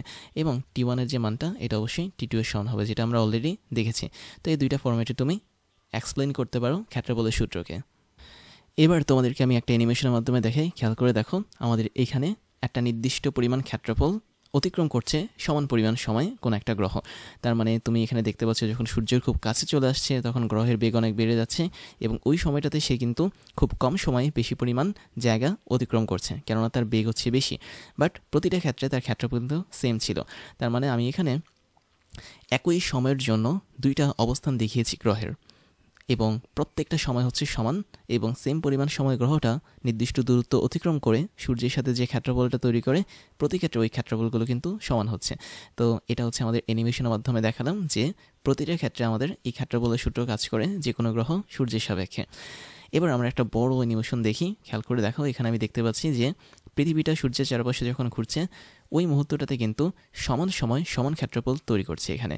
যদিও তোমাদের মনে হতে পারে যে কোনো ক্ষেত্রফল ছোট কোনো ক্ষেত্রফল বড়, আসলে তা না। তুমি এখানে দেখতে পাচ্ছ যে প্রত্যেকটা ক্ষেত্রফল কিন্তু সমান, কেননা প্রত্যেকটা ক্ষেত্রে আমি যদি সময়ের কথা বলি তাহলে এই সময়গুলো কিন্তু সমান। যেমন আমি একটু লিখে দিই, ধরে নিলাম আমাদের প্রতিটা ক্ষেত্রে হচ্ছে সময় হলো 5 দিন, তার মানে 5 ডে। তার মানে 5 ডে পরিমাণ সময় এখানেও 5 ডে পরিমাণ সময়, মানে কথার কথা ধরে নাও। যদিও 5 ডে এটা টোটালি কল্পিত একটা সংখ্যা, কারণ 5 দিন সময় পৃথিবী এতটুকু ঘুরে না, আরও কম পরিমাণ ঘুরে। আমি ধরে নিলাম প্রতিটা মুহূর্ত হচ্ছে 5 ডে, তার মানে 5 দিন পরিমাণ সময় সে এতটুকু ক্ষেত্রফল গেল, বাকি 5 দিন সময় সে এতটুকু ক্ষেত্রফল গেল। তো প্রত্যেকটা ভাবে সেরকম একই পরিমাণ ক্ষেত্রফল অতিক্রম করবে একই পরিমাণ সময়। তাহলে এখান থেকেও কিন্তু আঞ্চলিক বেগের একটা কনসেপ্ট পাওয়া যায় যে আঞ্চলিক বেগ এখানে কনস্ট্যান্ট থাকছে বা এরিয়াল ভেলোসিটি কনস্ট্যান্ট থাকছে। দ্যাট মিনস এখানে ডিএ ডিভাইড বাই ডিটি বা সময়ের সাথে ক্ষেত্রফলের যে পরিবর্তনটা সেটা সবসময় সেম থাকছে বা কনস্ট্যান্ট থাকছে। তো এখন এই জায়গাটাতে খেয়াল করে দেখো, আমাদের এই ক্ষেত্রফলটাকে তোমার বড় মনে হতে পারে, আসলে তা না। এই ক্ষেত্রফলটা আসলে আমাদের বাকি ক্ষেত্রফলগুলোর সমান। এবং আরও একটা বিষয় হচ্ছে, তুমি যদি এখানে দিনের পরিমাণটা বাড়াও, দ্যাট মিনস 5 দিনের জায়গায় তুমি যদি 10 দিন দাও, তার মানে ওই ক্ষেত্রফলটা অবশ্যই বাড়বে। তাহলে এখান থেকেও কিন্তু আমরা একটা কনসেপ্ট ইউজ করতে পারি, সেটা হচ্ছে আমাদের এই যে ক্ষেত্রফল বা এরিয়া, এটা কিন্তু সরাসরি টাইমের সমানুপাতিক। কেননা তুমি যত বেশি পরিমাণ টাইম নিয়ে গ্রহটাকে সূর্যের চারপাশে ঘোরাবে, তত বেশি পরিমাণ টাইম নিয়ে কিন্তু আমাদের এই এরিয়াটা তৈরি হবে, মানে এরিয়া বড় হয়ে যাবে। তো এরিয়া যদি বড় হয় সেটা কার সাথে কাজ করবে? টাইমের সমানুপাতিক হিসেবে কাজ করবে। এবার ক্যাপলারের দ্বিতীয় সূত্র নিয়ে একটা ছোট্ট প্রমাণ দেখব, যদিও প্রমাণটা এত ইম্পর্টেন্ট না, তারপরে আমি একটু দেখে ফেলি। খেয়াল করে দেখো, আমরা এখানে একটা ছবি দেখাচ্ছি তোমাদেরকে। তুমি ধরে নাও আমাদের এখানে ও হচ্ছে এমন একটা বিন্দু যেখানে আমাদের সূর্য বা সান বসে আছে। তো মহাকাশে ও হচ্ছে এমন একটা বিন্দু যেখানে সান বা সূর্য রয়েছে, এবং এই সূর্যকে কেন্দ্র করে আমাদের পৃথিবীটা ঘুরছে। আমি ধরে নিলাম কথার কথা আমাদের এই পৃথিবীটা সূর্যকে কেন্দ্র করে বৃত্তাকার পথে ঘুরছে, যদিও এটা সঠিক না, বাট প্রমাণের সাপেক্ষে ধরে নিলাম। তো এখন আমাদের পৃথিবীটা প্রথমে সি বিন্দুতে ছিল, তারপরে এই বিন্দুতে চলে গেছে, অথবা তুমি এভাবেও ধরতে পারো, প্রথমে এই বিন্দুতে ছিল তারপরে সি বিন্দুতে চলে এসেছে, এবং চলে আসার সময় সে তার কেন্দ্রে একটা ছোট্ট অ্যাঙ্গেল তৈরি করেছে। আমি এটাকে ডেল থিটা ধরলাম। এখন দেখো তো, এই থেকে সিতে যখন যাবে তখন অবশ্যই পৃথিবী একটা নির্দিষ্ট বেগ নিয়ে যাবে। পৃথিবীর একটা কৌণিক বেগ থাকবে, যেহেতু বৃত্তাকার পথে ঘুরছে, তাহলে বৃত্তাকার পথে ঘুরলে পৃথিবীর একটা বেগ থাকবে, সেটা হচ্ছে ওমেগা বা কৌণিক বেগ বা অ্যাঙ্গুলার ভেলোসিটি। এবং এই যে আমরা দেখতে পাচ্ছি ও থেকে সি এবং ও থেকে এ এর দূরত্বটা হচ্ছে কি আর, তার মানে এখানেও কি আর দূরত্ব থাকবে। এবং এ থেকে সি এর দূরত্ব খুবই মিনিমাম তুমি ধরে নাও, যদি আমাদের এখানে ছবিতে অনেক বড় দেখিয়েছে, বাট আমি ধরে নিলাম খুবই মিনিমাম। দ্যাট মিনস খুবই ক্ষুদ্রাতি ক্ষুদ্র সময় আমাদের পৃথিবীটা এ থেকে সি বিন্দুতে গিয়েছে। তাহলে এ থেকে সি বিন্দু যদি খুবই মিনিমাম ডিস্টেন্সের হয়, তাহলে আমরা এটাকে সরলরেখা হিসেবে ধরতে পারি। কারণ আমরা জানি খুবই মিনিমাম একটা ডিস্টেন্স যদি বৃত্তাকার পথে থাকে তখন সেটা স্ট্রেট লাইন বা সরলরেখা হিসেবে কাজ করে। যদিও ছবি থেকে তোমরা বুঝতে পারবে না, বাট ধরে নাও এ থেকে সি হচ্ছে খুব কাছাকাছি দুটো পয়েন্ট। তাই যদি হয় তাহলে আমরা এ থেকে সি যে সরলরেখা, এটাকে আমরা বৃত্তের চাপ বলতে পারি অথবা আর্ক বলতে পারি। তো এই বৃত্তের চাপ বের করার কিন্তু একটা সূত্র আমরা জানি। বৃত্তের চাপ মানে হচ্ছে কি? বৃত্তের চাপ মানে হচ্ছে আমাদের বৃত্তের যেই রেডিয়াস বা ব্যাসার্ধ ছিল সেটা, ওর সাথে আমরা কেন্দ্রের কোণটাকে গুণ করবো, দ্যাট মিনস ডেল থিতাকে গুণ করবো। তাহলে ডেল থিতার সাথে আমি যদি আরকে গুণ করি, আমি যেটা পাবো সেটা হচ্ছে এসি সরলরেখার যে দৈর্ঘ্যটা আছে সে দৈর্ঘ্যটা পাবো। এখন আমাদের দ্বিতীয় সূত্র কি বলেছে? দ্বিতীয় সূত্র বলেছে প্রতি মুহূর্তে মানে একই পরিমাণ সময় সমান ক্ষেত্রফল অতিক্রম করবে পৃথিবী বা অন্যান্য গ্রহ। তাহলে আমি যদি কোনোভাবে বের করতে পারি যে আমাদের এই ত্রিভুজ ও এসি ক্ষেত্রফলটা হচ্ছে ধ্রুব, তাহলে কিন্তু আমাদের হয়ে যাচ্ছে। এখন দেখো আমাদের এখানে কেন আমি এটাকে ত্রিভুজ ও এসি বললাম, যেহেতু আমাদের এসি একটা সরলরেখা, তারপর ও এ, তারপর হচ্ছে ও সি, এরা হচ্ছে বৃত্তের ব্যাসার্ধ, তার মানে এই টোটালটা একটা ত্রিভুজ হিসেবে কাজ করবে। তাহলে এসি যেহেতু সরলরেখা, এই ত্রিভুজের ক্ষেত্রফল আমরা পাবো হাফ ইন্টু ভূমি ইন্টু উচ্চতা। এখন তুমি ভূমি হিসেবে ও সিকেও ধরতে পারো অথবা ও এ কেও ধরতে পারো, এটা তোমার ইচ্ছা। তো আমি এখানে ভূমি হিসেবে ও সিকে ধরলাম। তাহলে ও সি হচ্ছে আমাদের ভূমি, এবং উচ্চতা হিসেবে আমরা এসিকে ধরতে পারি, যেহেতু এসিকে আমরা সরলরেখা বলেছি। তো আমরা এখান থেকে যদি ক্ষেত্রফলটা বের করি, আমি পাবো হাফ ইন্টু ওসি। ওসি মানে হচ্ছে আমাদের আর, এবং এসির মানটা আমরা অলরেডি বের করেছি আর ডেল থিতা। এবং এটাকে যদি আমি হিসাব করি, খুবই সিম্পল একটা হিসাব, খুবই সিম্পল একটা কনসেপ্ট, জাস্ট দেখাচ্ছি তোমাদেরকে। এটা পাবো আর স্কয়ার ইন্টু ডেল থিতা। এখন দেখো তো আর স্কোয়ার ইন্টু ডেল থিতা, এই ডেল থিতাটাকে আমরা এখন কীভাবে লিখতে পারি? তো এই যে আমরা ক্ষেত্রফলটা দেখতে পাচ্ছি, এই ডেল থিতাটাকে আমরা কিন্তু চাইলে একটু অন্যভাবেও লিখতে পারি। সেটা হচ্ছে কীরকম, যে আমরা এখানে যেটা পেয়েছি সেটা কিন্তু এরিয়া পেয়েছি, তাই না, বা ক্ষেত্রফল পেয়েছি। এখন আমাদের ক্যাপলারের দ্বিতীয় সূত্র বলে কি? দ্বিতীয় সূত্র কিন্তু আমাদেরকে একক সময় যে ক্ষেত্রফল অতিক্রম করে তার কথা বলে। তার মানে দ্বিতীয় সূত্র অনুসারে আমাদের একক সময় যে ক্ষেত্রফলটা তৈরি হয়, দ্যাট মিনস আঞ্চলিক বেগ, অথবা যেটাকে আমি বলতে পারি সময়ের সাথে যে ক্ষেত্রফলের পরিবর্তন, সেই জিনিসটার মান কিন্তু ধ্রুবক থাকে বা কনস্ট্যান্ট থাকে। দ্যাট মিনস সেই জিনিসটার মান সবসময় সেম থাকে। তো আমরা এখন ক্ষেত্রফল বের করেছি, বাট আমাদের এখন টার্গেট হচ্ছে একক সময় ক্ষেত্রফল বের করা। তার মানে পার ইউনিট টাইমে ক্ষেত্রফলটা কী হবে সেটা বের করতে হবে, এবং সেটা বের করে দেখতে হবে ওই মানটা কনস্ট্যান্ট আসে কিনা। সুতরাং পার ইউনিট টাইম বা প্রতি একক সময় এর ক্ষেত্রফল, পার ইউনিট টাইম, আচ্ছা area of per unit time, এই কথাটা এরকম হবে, area of per unit time অথবা প্রতি একক সময় ক্ষেত্রফল। তো এটার মানটা কী হবে? সিম্পলি ডিএ ডিটি হবে। তার মানে আমরা এখানে ডিএ দিতে পারি আর নিচে ডিটি দিতে পারি। এখন দেখো তো আমরা এখানে ডেল থিতাকে ধরেছিলাম মাঝখানে কেন্দ্র হিসেবে, তো আমরা এখানে চাইলে ডেল থিতা না ধরে ডি থিতাও ধরতে পারি, তাহলে আমাদের বেটার হবে মেলানোর জন্য। তো তুমি এখানে ক্ষুদ্রাতি ক্ষুদ্র একটা কৌণিক সরণ দিতে পারো ডি থিতা ডেল থিতা না দিয়ে, তো তখন কিন্তু আমাদের এই সূত্রটা কাজ করবে। দ্যাট মিনস ডি ডিটি, তারপর হচ্ছে এর মানটা আমরা পেয়েছি হাফ ইন্টু আর স্কোয়ার ডি থিতা। এখন আমরা এই ডিটাকে মিলানোর জন্যই কিন্তু ওখানে ডি ধরেছি। ডি মানে হচ্ছে অতি ক্ষুদ্র একটা মানে পরিমাণ বোঝায়। তো এখন একটা মজার বিষয় দেখো, আমাদের হাফ এটা হচ্ছে কনস্ট্যান্ট, আর স্কোয়ার এটাও কিন্তু কনস্ট্যান্ট, কেননা বৃত্তের ব্যাসার্ধ কিন্তু এখানে চেঞ্জ হচ্ছে না, তার মানে আর স্কোয়ারটা কনস্ট্যান্ট, তাই আমরা এগুলোকে বাইরে বের করব। জাস্ট এখানে আমাদের বাইরে যেটা ছিল খেয়াল করে দেখো, ডি ডিটি, এটাকে আমরা ভেতরে নিয়ে আসবো। কীভাবে নিয়ে আসবো? তুমি যদি এখানে একটু লক্ষ্য করে দেখো, আমাদের এখানে ভেতরে আছে ডি থিতা। তো আমার মনে হয় এখানে এই ডিটা একটু ঝামেলা করবে আমাদেরকে। আমরা একটা কাজ করি, এখানে ডি থিতা না ধরে শুধু থিতা ধরি। দেখো আমি থিতা ধরেছি জাস্ট একটা ছোট্ট ক্ষুদ্রাতি ক্ষুদ্র কোণ বোঝানোর জন্য। ডি থিতা ধরলে যে সমস্যাটা হবে সেটা হচ্ছে এখানে ডাবল ডি চলে আসবে, তো এটা একটা ভেজাল। তো আমরা শুধুমাত্র থিতা ধরি, এটা আমাদের জন্য ভালো হবে। তাহলে থিতা হচ্ছে আমাদের এই দুটো অবস্থানের মধ্যবর্তী কোণ। তো এই জায়গাটাতে তখন চলে আসবে কি, d theta divide by dt. এবার আমাদের এই ডিটা আসলে পরিবর্তনকে নির্দেশ করবে। তাহলে আমি যদি এটাকে একটু মডিফাই করি, তাহলে আমি পাবো হাফ ইন্টু আর স্কোয়ার, এবং ডি থিটা বাই ডিটি মানে হচ্ছে কি সময়ের সাথে কৌণিক সরণের পরিবর্তন। আর সময়ের সাথে কৌণিক সরণের পরিবর্তনকে কিন্তু আমরা কৌণিক বেগ বলি।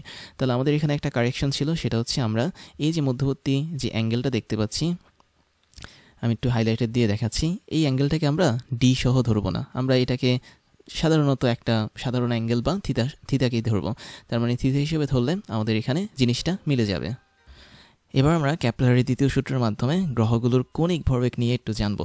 তো খেয়াল করে দেখো, আমাদের এখানে আগের মতো করেই আমরা একটা সূর্য দেখতে পাচ্ছি, তার চারপাশে গ্রহ ঘুরছে এবং সমান সময় সমান পরিমাণ ক্ষেত্রফল বা এরিয়া অতিক্রম করছে আমাদের এই গ্রহটা।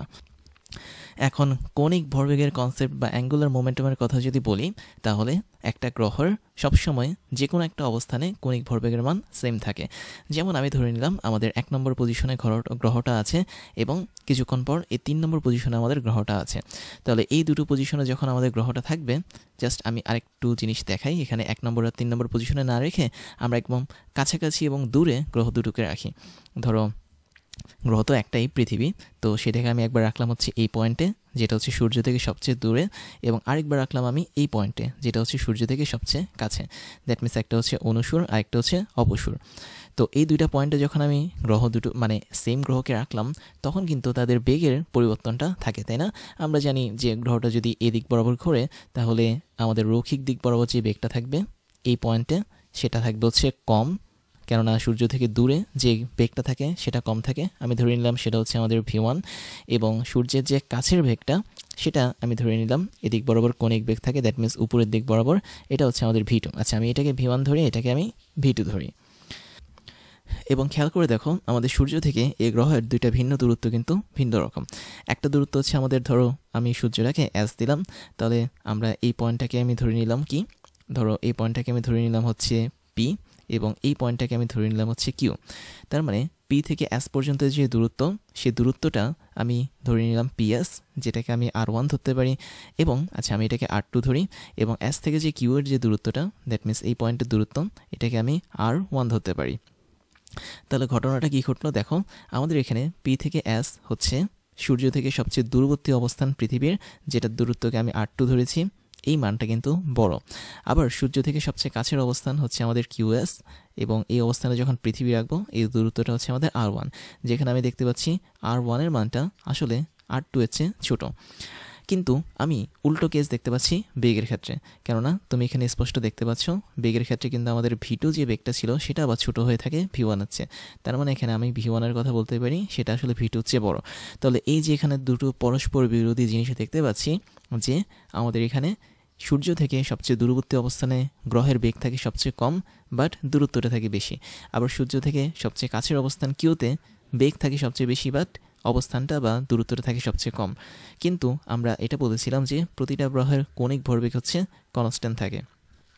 কৌণিক ভরবেগ কনস্ট্যান্ট কথাটার মানে হচ্ছে কি, যে কৌণিক ভরবেগ মানে হচ্ছে অ্যাঙ্গুলার মোমেন্টাম, এবং এই মানটা কিন্তু প্রত্যেকটা বিন্দুতে সমান হয়। দ্যাট মিনস আমি যদি জাস্ট এই বিন্দুটাতে, দ্যাট মিনস কিউ বিন্দুটাতে কৌণিক ভরবেগের কথা বের করি, তাহলে তার মানটি কী হবে, আমাদের মানটা হবে এম ইন্টু ভি1 ইন্টু আর1। কেন? কারণ কৌণিক ভরবেগের সূত্রই হচ্ছে এম ভিআর, যেখানে এম হচ্ছে আমাদের পৃথিবীর ভর। আবার আমি যদি এস বিন্দুর কথা বলি, না এস না, এটা হচ্ছে পি বিন্দু। পি বিন্দুতে যদি আমি কৌণিক ভরবেগটা বের করি, সেটা হবে এম ইন্টু ভি2 ইন্টু আর2। তার মানে তুমি দেখতে পাচ্ছ আমাদের এখানে সূর্য থেকে যেই গ্রহটার দূরত্ব আছে, সেই দূরত্বগুলোকে কাজে লাগিয়ে আমি এখানে ব্যাসার্ধের মতো করে কাজ করেছি, এবং যে কোনো গ্রহের জন্য এই কৌণিক ভরবেগটা সংরক্ষিত থাকে বা প্রত্যেকটা পয়েন্টে সমান থাকে। তো কৌণিক ভরবেগ যদি সমান থাকে, তাহলে আমি লিখতে পারি এম ইন্টু ভি1 ইন্টু আর1 এবং এম ইন্টু ভি2 ইন্টু আর2, এরা দুজন পরস্পর সমান। এবং কৌণিক ভরবেগ যেহেতু সমান দুইটা বিন্দুতে, এবং এখানে আমি চাইলে এম এর মানটা কেটে দিতে পারি, যেহেতু এম হচ্ছে এখানে কনস্ট্যান্ট বা পৃথিবীর ভর। তাহলে আমরা পাচ্ছি V1 into আর1 is equal two, আমরা এখানে পাচ্ছি ভি2 ইন্টু আর2, ভি2 ইন্টু আর2, এবং এটাকে আমি চাইলে একটু মডিফাই করতে পারি পরের লাইনে, সেটা হচ্ছে ভি1 ডিভাইড বাই ভি2, এটা দিতে পারি ইজ ইকুয়াল টু, ওই পাশে আমি রাখতে পারি আর2 ডিভাইড বাই আর1কে সূত্র অনুসারে। তাহলে আর2 ডিভাইড বাই আর1, তো এটা আসলে কি মিন করে? এটা মিন করে আমরা যদি কোনো একটা গ্রহের বেগ ভি দেখি, তাহলে ওই বেগটা অবশ্যই ওই গ্রহ থেকে সূর্যের যে দূরত্ব আছে সে দূরত্বের ব্যস্তানুপাতিক হবে। তার মানে আমরা সূর্য থেকে যত দূরত্ব বাড়াবো কোনো একটা গ্রহের, ওই গ্রহের বেগের মানটা বা ভি এর মানটা কিন্তু তত কমতে থাকবে। তো এই টোটাল কনসেপ্টটা এসেছে আমাদের কৌণিক ভরবেগের কনসেপ্ট থেকে। এখন দেখো, আমরা এখানে আরেকটি বিষয় দেখতে পারি, সেটা হচ্ছে কি, আমাদের এখানে একটা কিন্তু সূত্র ছিল আর1 এবং আর2 বের করার। দ্যাট মিনস তুমি কিন্তু আগের একটা স্লাইড দেখেছো যে আমাদের সর্বনিম্ন যে ডিস্টেন্সটা ছিল, দ্যাট মিনস অনুসুর, সেটার ডিস্টেন্সটা ছিল কি এ ইন্টু 1 মাইনাস ই পরিমাণে, তাই না? যদি তুমি একদম ফার্স্টের দিকের স্লাইডগুলো লক্ষ্য করো, তাহলে এই সূত্রটা তুমি পাবে।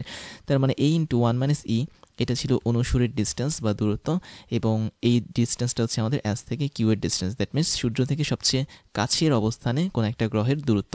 এবং এ ইন্টু 1 প্লাস ই, এটা ছিল সূর্য থেকে একটা গ্রহের সর্বোচ্চ দূরত্ব, দ্যাট মিনস এটা ছিল আমাদের পিএস। তাহলে দেখতে পাচ্ছ একটা হচ্ছে অনুসুর, একটা হচ্ছে অপসুর, এবং এখানে ই ছিল কি, কোনো একটা উপবৃত্তের বিকেন্দ্রিকতা বা উৎকেন্দ্রিকতা বা ইসেন্ট্রিসিটি। আর এখানে এ ছিল হচ্ছে আমাদের যে মেজর অ্যাক্সিসটা আছে তার অর্ধেক, দ্যাট মিনস এ হচ্ছে আমাদের এই এতটুকু অংশ। তার মানে কোনো একটা উপবৃত্তের ঠিক কেন্দ্র থেকে আমি যদি প্রান্তের দিকে একটা পয়েন্ট ধরি, তাহলে তাদের মধ্যবর্তী যে দূরত্বটা হবে মেজর অ্যাক্সিস বা মুখ্য অক্ষ বরাবর, তার অর্ধেকটা হচ্ছে আমাদের এ। তো এখন আমরা এই মানগুলো বসাই। তার মানে এখানে এস কিউ, এটা ছিল আমাদের কার মান, আর1 এর মান, এবং পিএস এটা ছিল আমাদের আর2 এর মান। তাহলে আমরা এই সূত্রটাকে এখন মডিফাই করতে পারি কোন লাইন থেকে? এই লাইন থেকে আমরা নতুনভাবে মডিফাই করতে পারি। দেখো নিচের সূত্রটা তো হয়েই গেল, আমরা এখন এই লাইন থেকে একটু মডিফাই করছি। তো এখান থেকে যদি আমি মডিফাই করি, তাহলে আমি ভি1টা পাবো, আর আর1 এর মানটা বসাবো এ ইন্টু 1 মাইনাস ই, এবং এটা ইজ ইকুয়াল টু ভি2 পাবো। তারপর আর2 এর মান যেটা বসাবো সেটা হচ্ছে এ ইন্টু 1 প্লাস ই, এই অংশটুকু বসাবো। তাহলে দেখো উভয় পক্ষ থেকে আমাদের কিন্তু এ এবং এ কাটা যাচ্ছে, তাহলে এটা হবে ভি1 ইন্টু 1 মাইনাস ই, আর এই জিনিসটা হবে হচ্ছে আমাদের ভি2 ইন্টু 1 প্লাস ই। তাহলে এই জিনিসটা কিন্তু আমরা এখান থেকে পাচ্ছি। তাই যদি পেয়ে থাকি তাহলে আমরা চাইলে এখান থেকে একটা সূত্র অ্যাপ্লাই করতে পারি, মানে সূত্র বের করতে পারি। সেটা হচ্ছে তুমি যদি v1 ডিভাইড বাই v2 দাও, দ্যাট মিন্স দুইটা অবস্থানে যদি বেগের অনুপাতটা বের করতে চাও সেটা হবে 1 plus e divide by 1 minus e. তার মানে আমি কিছু স্টার দিয়ে রাখলাম কয়েকটা জায়গায়, এই জিনিসটা কিন্তু আমাদের একটা সূত্র হিসেবে কাজ করবে। এবং এখানে আমরা এই জায়গাটাতে স্টার দিয়ে রাখতে পারি, এটা কিন্তু একটা সূত্র হিসেবে কাজ করে। এবং ফাইনালি এটাও কিন্তু একটা সূত্র হিসেবে কাজ করে। তো এখানে অনেকগুলো সূত্র তোমরা স্পষ্ট দেখতে পাচ্ছ। তাহলে যে কোনো একটা গ্রহের জন্য যখন সে উপবৃত্তাকার পথে ঘুরবে, প্রত্যেকটা মুহূর্তে তার কৌণিক ভরবেগটা সেম থাকবে। তার মানে কোনো একটা গ্রহের কৌণিক ভরবেগ যেটা, এটা অল টাইম কনস্ট্যান্ট থাকে বা ধ্রুবক থাকে। কিন্তু সমস্যা হচ্ছে এই কৌণিক ভরবেগটা যদিও ধ্রুবক থাকে, বাট রৈখিক ভরবেগ বা লিনিয়ার মোমেন্টাম যেটা, সেটা কিন্তু ধ্রুবক থাকে না। কেন থাকে না? কেননা তোমরা জানো লিনিয়ার মোমেন্টাম বা রৈখিক ভরবেগের সূত্রটা কি? সূত্রটা হচ্ছে আমরা এরকমভাবে জানি যে ছোটো হাতের p is equal to m into v, এটা হচ্ছে আমাদের রৈখিক ভরবেগ। তুমি এখানে দেখতে পাচ্ছ গ্রহের ভর m বা পৃথিবীর ভর m, এটা কিন্তু কনস্ট্যান্ট থাকে। বাট এই যে v, এই ভিটা কিন্তু কনস্ট্যান্ট থাকে না। তুমি দেখতে পাচ্ছ এই জায়গাটাতে v2 এর মানটা খুব কম, আবার এই জায়গাটাতে v1 এর মানটা হচ্ছে খুব বেশি।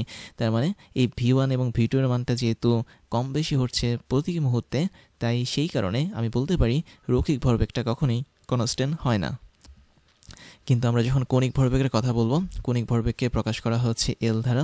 তার মানে l is equal to m v r হয়। এবং এক্ষেত্রে এটা কেন কনস্ট্যান্ট থাকে?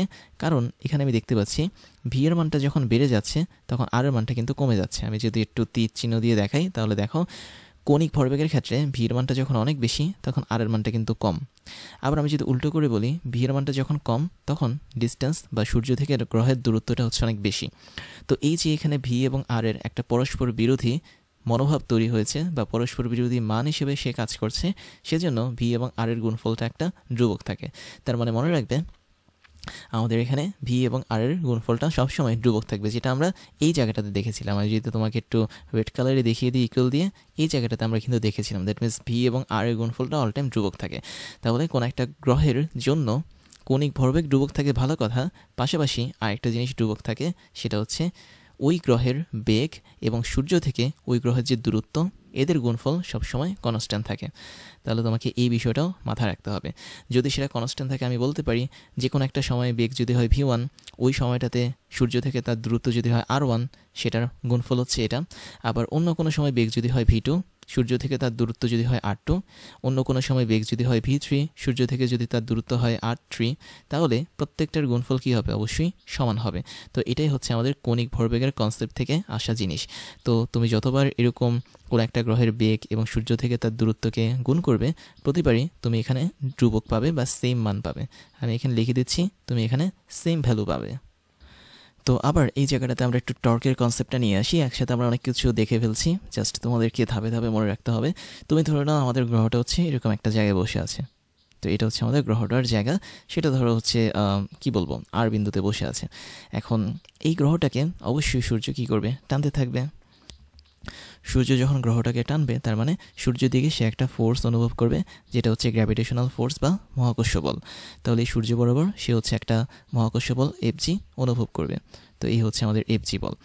এখন এই যে গ্রহটা এই জায়গাটাতে বসে থাকলো, এই গ্রহের সাথে আমি যদি সূর্যের একটা সংযোগ বিন্দু তৈরি করি, তাহলে সেটাই হচ্ছে কি আমাদের মোটামুটি ওই গ্রহ থেকে সূর্যের দূরত্ব। এবং দূরত্বের ক্ষেত্রে আমরা ব্যাসার্ধ ভেক্টর নিয়ে কাজ করি, বাট এই ব্যাসার্ধ ভেক্টরটা কিন্তু সূর্য থেকে বা কেন্দ্র থেকে বা ফোকাস থেকে, বা আমি বলবো কি এটা হচ্ছে উপকেন্দ্র নট কেন্দ্র, অর্থাৎ সূর্য থেকে সরাসরি গ্রহ বরাবর কিন্তু এই ব্যাসার্ধ ভেক্টর আরটা কাজ করে, তাই না? তাহলে মনে রাখতে হবে কোনো একটা গ্রহ এবং সূর্য যদি সংযোজক সরলরেখা তৈরি করি তাদের মাঝে, তাহলে ওই সরলরেখার মধ্য থেকে গ্রহ থেকেই সূর্যের দিকে কাজ করবে হচ্ছে মহাকর্ষ বল, যেহেতু সূর্য প্রতি মুহূর্তে ওই গ্রহটাকে টানছে বা আমাদের পৃথিবীটাকে টানছে, এবং সূর্য থেকে ওই গ্রহের দিকে কাজ করবে হচ্ছে ব্যাসার্ধ ভেক্টরের মান, দ্যাট মিনস আর। তার মানে আর হচ্ছে কি একটা ভেক্টর, এবং আমাদের যে মহাকর্ষ বল ছিল গ্রহের প্রতি সূর্যের, এটাও কি একটা ভেক্টর। তো এই দুটো ভেক্টরের পরস্পর কিন্তু বিপরীত দিকে কাজ করে।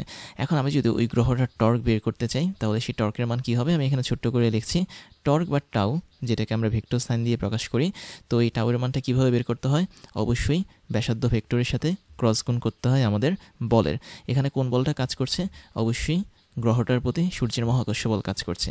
তো এই দুটোকে যদি তুমি গুণ করো, তাহলে তুমি পাবে আর এফ জি সাইন থিটা। তাই না?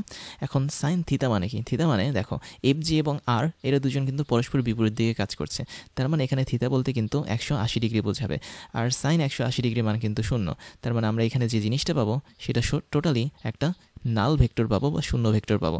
কেননা আমি তোমাকে বারবার বলেছি যে ক্রস গুণফলের ফলে আমরা যে রেজাল্টটা পাই সেই রেজাল্টটা কিন্তু কখনো স্কেলার হয় না, সেটা একটা ভেক্টর হয়। তার মানে আমরা এখানে যে টর্কটা পাচ্ছি এই টর্কটা একটা নাল ভেক্টর হবে। আমি একটু নিচে লিখে দিচ্ছি, আমরা এখানে কোনো একটা গ্রহের যে টর্ক পাবো এই উপবৃত্তাকার পথে চলার সময় সে টর্কের মানটা হবে কি? শূন্য ভেক্টর বা নাল ভেক্টর।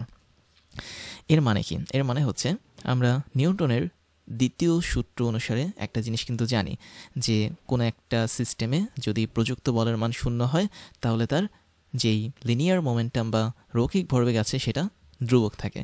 বাট আমি যদি এই সূত্রটা কৌণিক বেগের ক্ষেত্রে অ্যাপ্লাই করি তাহলে আমরা বলতে পারি কোনো একটা সিস্টেমের মধ্যে যদি টর্কের মান শূন্য হয় তাহলে ওই সিস্টেমের যেই মোমেন্টাম আছে, দ্যাট মিনস অ্যাঙ্গুলার মোমেন্টাম বা কৌণিক ভরবেগ, সেটার মানটা কনস্ট্যান্ট হবে। তাহলে ওই সূত্রটা আমরা দেখেছি অলরেডি যে টর্ক যদি কোনো একটা সিস্টেমে শূন্য হয় তাহলে অবশ্যই ওই সিস্টেমের যে কৌণিক ভরবেগ আছে দ্যাট মিনস এল, এই এলটাও কিন্তু ধ্রুবক হবে বা কনস্ট্যান্ট হবে। আর আমরা কিন্তু তাই বলেছি একদম শুরুতে যে কোনো একটা গ্রহের কৌণিক ভরবেগ কিন্তু কনস্ট্যান্ট হয়। এর একটাই কারণ কি?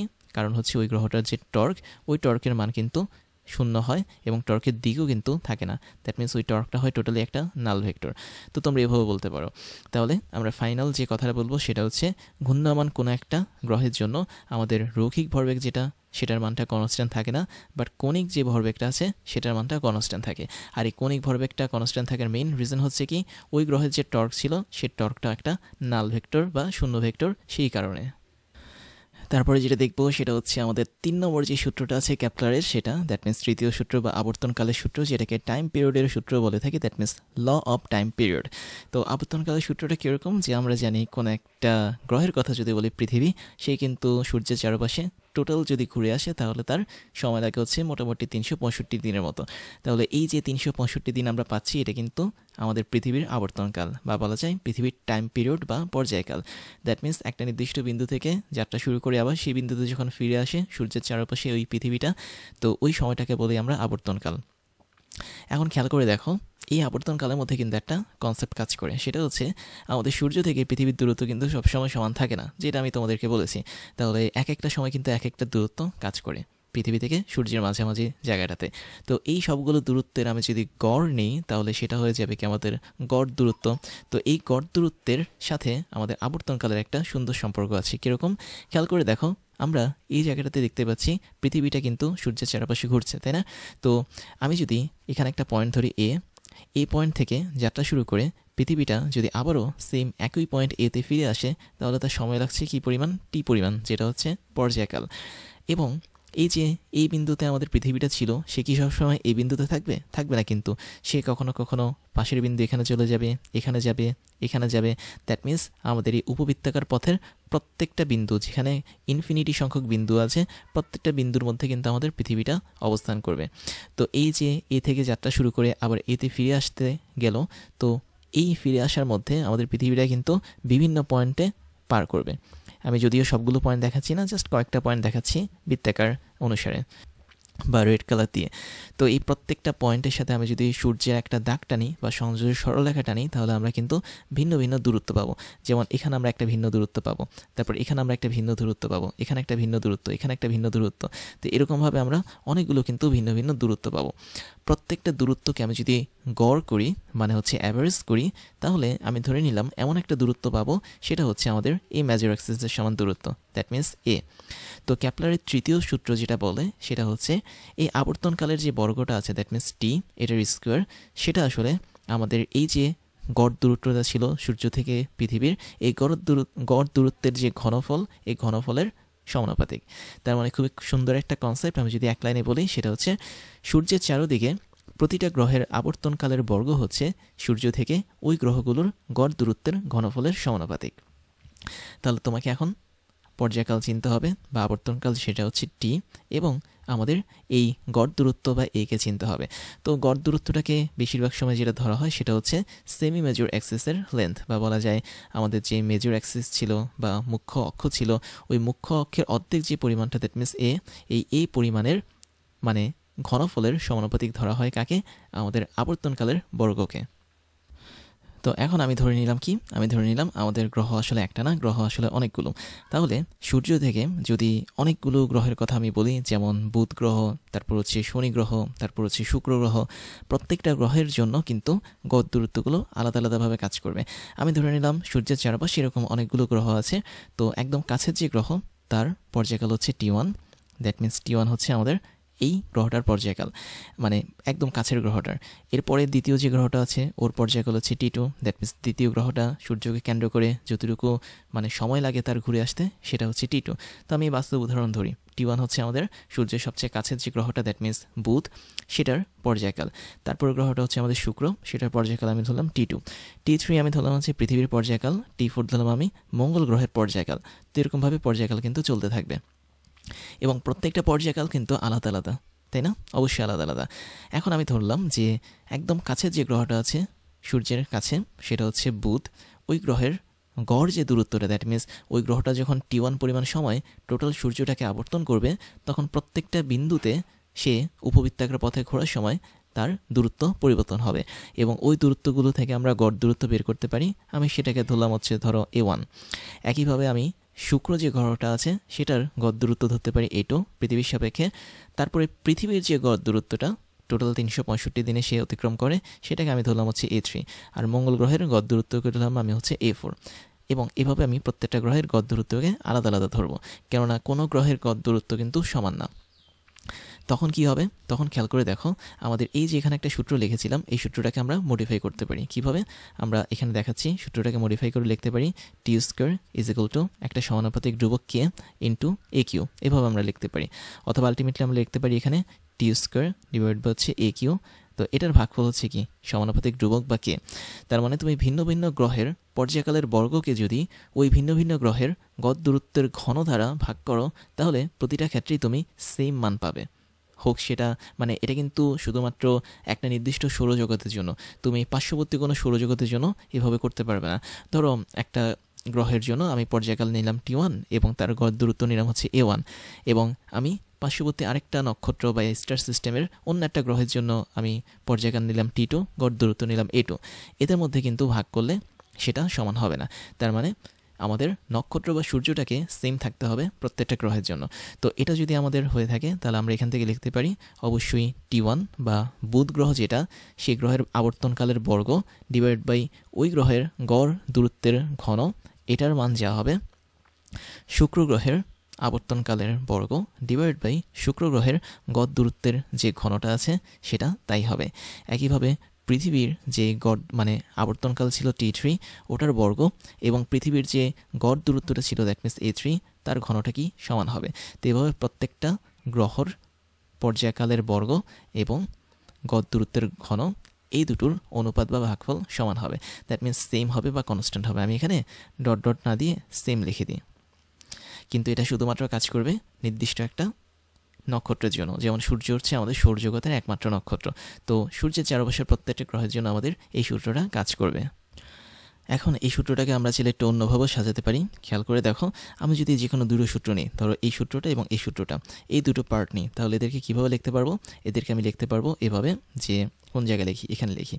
আমরা লিখতে পারবো T1 হোল স্কোয়ার ভাগ হচ্ছে A1 whole cube is equal to T2 whole square ভাগ হচ্ছে A2 হোল কিউ, তাই না? এভাবে আমরা লিখতে পারবো। বাট এটাকে আমি যদি একটু মডিফাই করি, তাহলে আমি লিখতে পারবো T1 ডিভাইড বাই T2, এই টোটালটা যেহেতু বর্গ আছে তাই আমি টোটালটাকে হোল স্কোয়ার দিতে পারি, ইজ ইকুয়াল টু ওই পাশে চলে যাবে A1 ডিভাইড বাই A2, এবং এই টোটালটা যেহেতু ঘন আছে তাই আমরা ঘনমূল দিতে পারি। তার মানে দুইটা গ্রহের জন্য, যেটা একই সৌর জগতের বা সোলার সিস্টেমের, তো সেই দুটো গ্রহের জন্য আমরা কিন্তু এই সূত্রটা অ্যাপ্লাই করতে পারি। দ্যাট মিনস ওই দুটো গ্রহের আবর্তনকালের অনুপাতের বর্গ ইজ ইকুয়াল টু ওই দুটো গ্রহের সূর্য থেকে গড় দূরত্বের যে অনুপাত তার ঘন, এই দুটো হচ্ছে সমান। আবার আরেকটি বিষয় আছে, সেটা হচ্ছে আমরা ক্যাপলারের দ্বিতীয় সূত্র থেকে দেখেছি যে যখন কোনো একটা গ্রহ সূর্যের খুব কাছে আসে, মানে কাছাকাছি অবস্থানে থাকে, তখন তার গতিবেগ কিন্তু বেড়ে যায়। আবার একইভাবে যদি কোনো একটা গ্রহ সূর্য থেকে দূরে থাকে, তার গতি কিন্তু কমে যায়, যেটা আমরা অলরেডি দেখেছি। তো সেম কনসেপ্টটা আমি এখন তোমাদেরকে একটা ছবির মাধ্যমে দেখাচ্ছি। খেয়াল করে দেখো, আমাদের এখানে সূর্যের কাছে তিনটা গ্রহ আছে। একটা হচ্ছে আমাদের রেড কালারের গ্রহ, একটা হচ্ছে গ্রিন কালারের গ্রহ, আর একটা হচ্ছে ধরো ব্লু কালারের গ্রহ।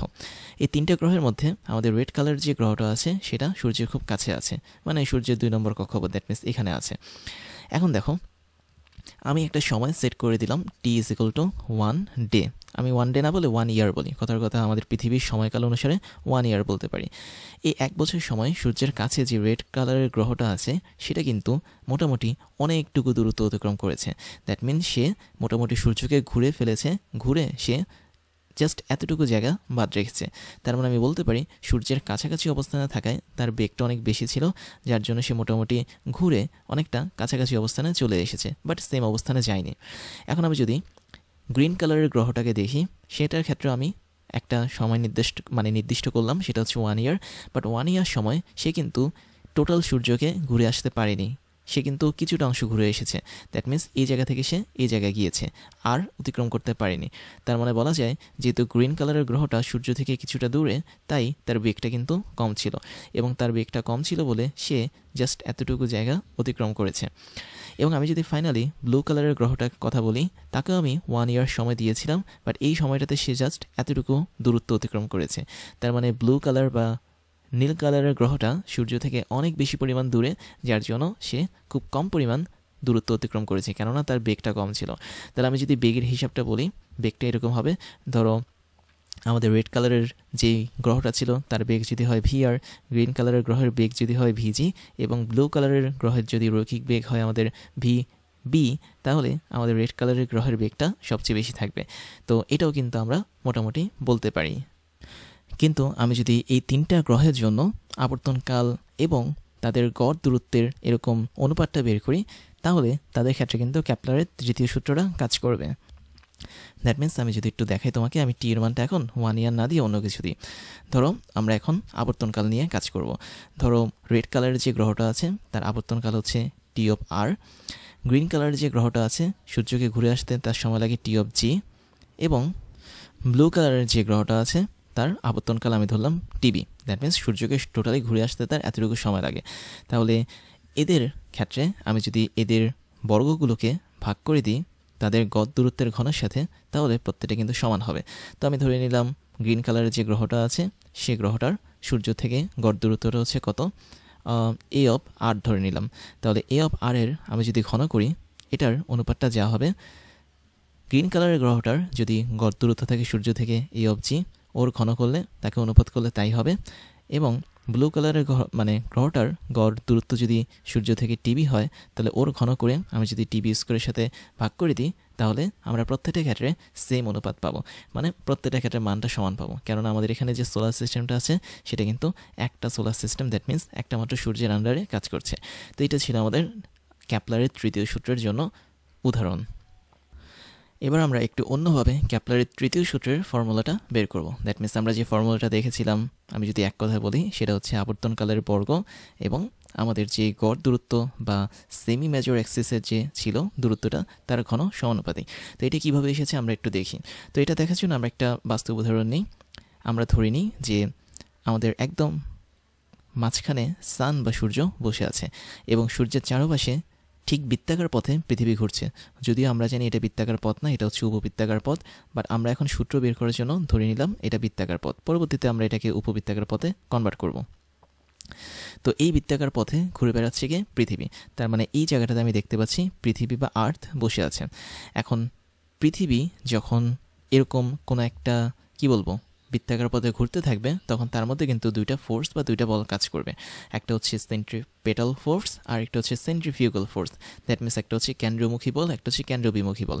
তার মানে সূর্যটা যখন এই পৃথিবীটাকে তার নিচের দিকে টানবে সেটা হচ্ছে কেন্দ্রমুখী বল, এবং এই পৃথিবীটা যখন সূর্যের মায়া ত্যাগ করে বাইরে ছুটে যাওয়ার চেষ্টা করবে সেটা হচ্ছে কি কেন্দ্রবিমুখী বল। তার মানে আমাদের এখানে এটা হচ্ছে আর্থের উপর বা পৃথিবীর উপর দুইটা বল এখানে কাজ করে। আর কেন্দ্রমুখী বল আর কেন্দ্রবিমুখী বল সমান হয় বলেই আমাদের এই পৃথিবীটা কিন্তু সূর্যের এই কক্ষপথ ছেড়ে বাইরেও যায় না, অথবা সূর্যের শরীরের মধ্যে কিন্তু নিক্ষিপ্ত হয় না। তার মানে সূর্যের শরীর বলতে আমরা সূর্যের সূর্যকে বোঝাচ্ছি। তো এখানে আমি সূর্যটা দেখিয়ে দিচ্ছি। তো সূর্যের এই গায়ের মধ্যে কিন্তু পড়ে যায় না আমাদের পৃথিবীটা। তার একটাই কারণ হচ্ছে পৃথিবীর উপর দুইটা সমান পরিমাণ বল একে অপরের বিপরীত দিকে কাজ করে। তাহলে আমি বলতে পারি আমাদের এই যে কেন্দ্র বিমুখী বল যেটা, দ্যাট মিন্স কেন্দ্র থেকে বাইরের দিকে যেটা কাজ করছে সেটাকে আমরা এফসি দিয়ে প্রকাশ করতে পারি, দ্যাট মিন্স সেন্ট্রিফিউগাল ফোর্স। এবং কেন্দ্রের দিকে যে বলটা কাজ করছে সেটা হচ্ছে আমি এফজি দিয়ে প্রকাশ করতে পারি, কেননা এটা হচ্ছে আমাদের মহাকর্ষ বল হিসেবে কাজ করবে। তো এখন দেখো আমাদের মহাকর্ষ বলটাই কিন্তু কেন্দ্রমুখী বল, আর মহাকর্ষের বিরুদ্ধে বাইরের দিকে পৃথিবী ছুটে চলার চেষ্টা করছে সেটা কিন্তু কেন্দ্রবিমুখী বল। আর এই দুটো আমি কি বলেছিলাম, সমান হবে। তার মানে আমি বলতে পারি কেন্দ্রমুখী বল এবং কেন্দ্রবিমুখী বল এরা হচ্ছে পরস্পর সমান। সমান মানে হচ্ছে কি তাদের মানও সমান। মান মানে কি, তুমি জানো যে মহাকর্ষ বল বের করার জন্য আমাদের নিউটনের মহাকর্ষ সূত্র দরকার হয়। তো নিউটনের মহাকর্ষ সূত্র অনুসারে আমরা জানি যে প্রথমে আমরা মহাকর্ষ ধ্রুবক জি এর মানটা বসাই, তারপর হচ্ছে পৃথিবী এবং সূর্যের ভরটাকে গুণ করে দেব। তো আমি ধরে নিলাম সূর্যের ভর হচ্ছে বড় হাতের এম, পৃথিবীর ভর হচ্ছে আমাদের ছোটো হাতের এম।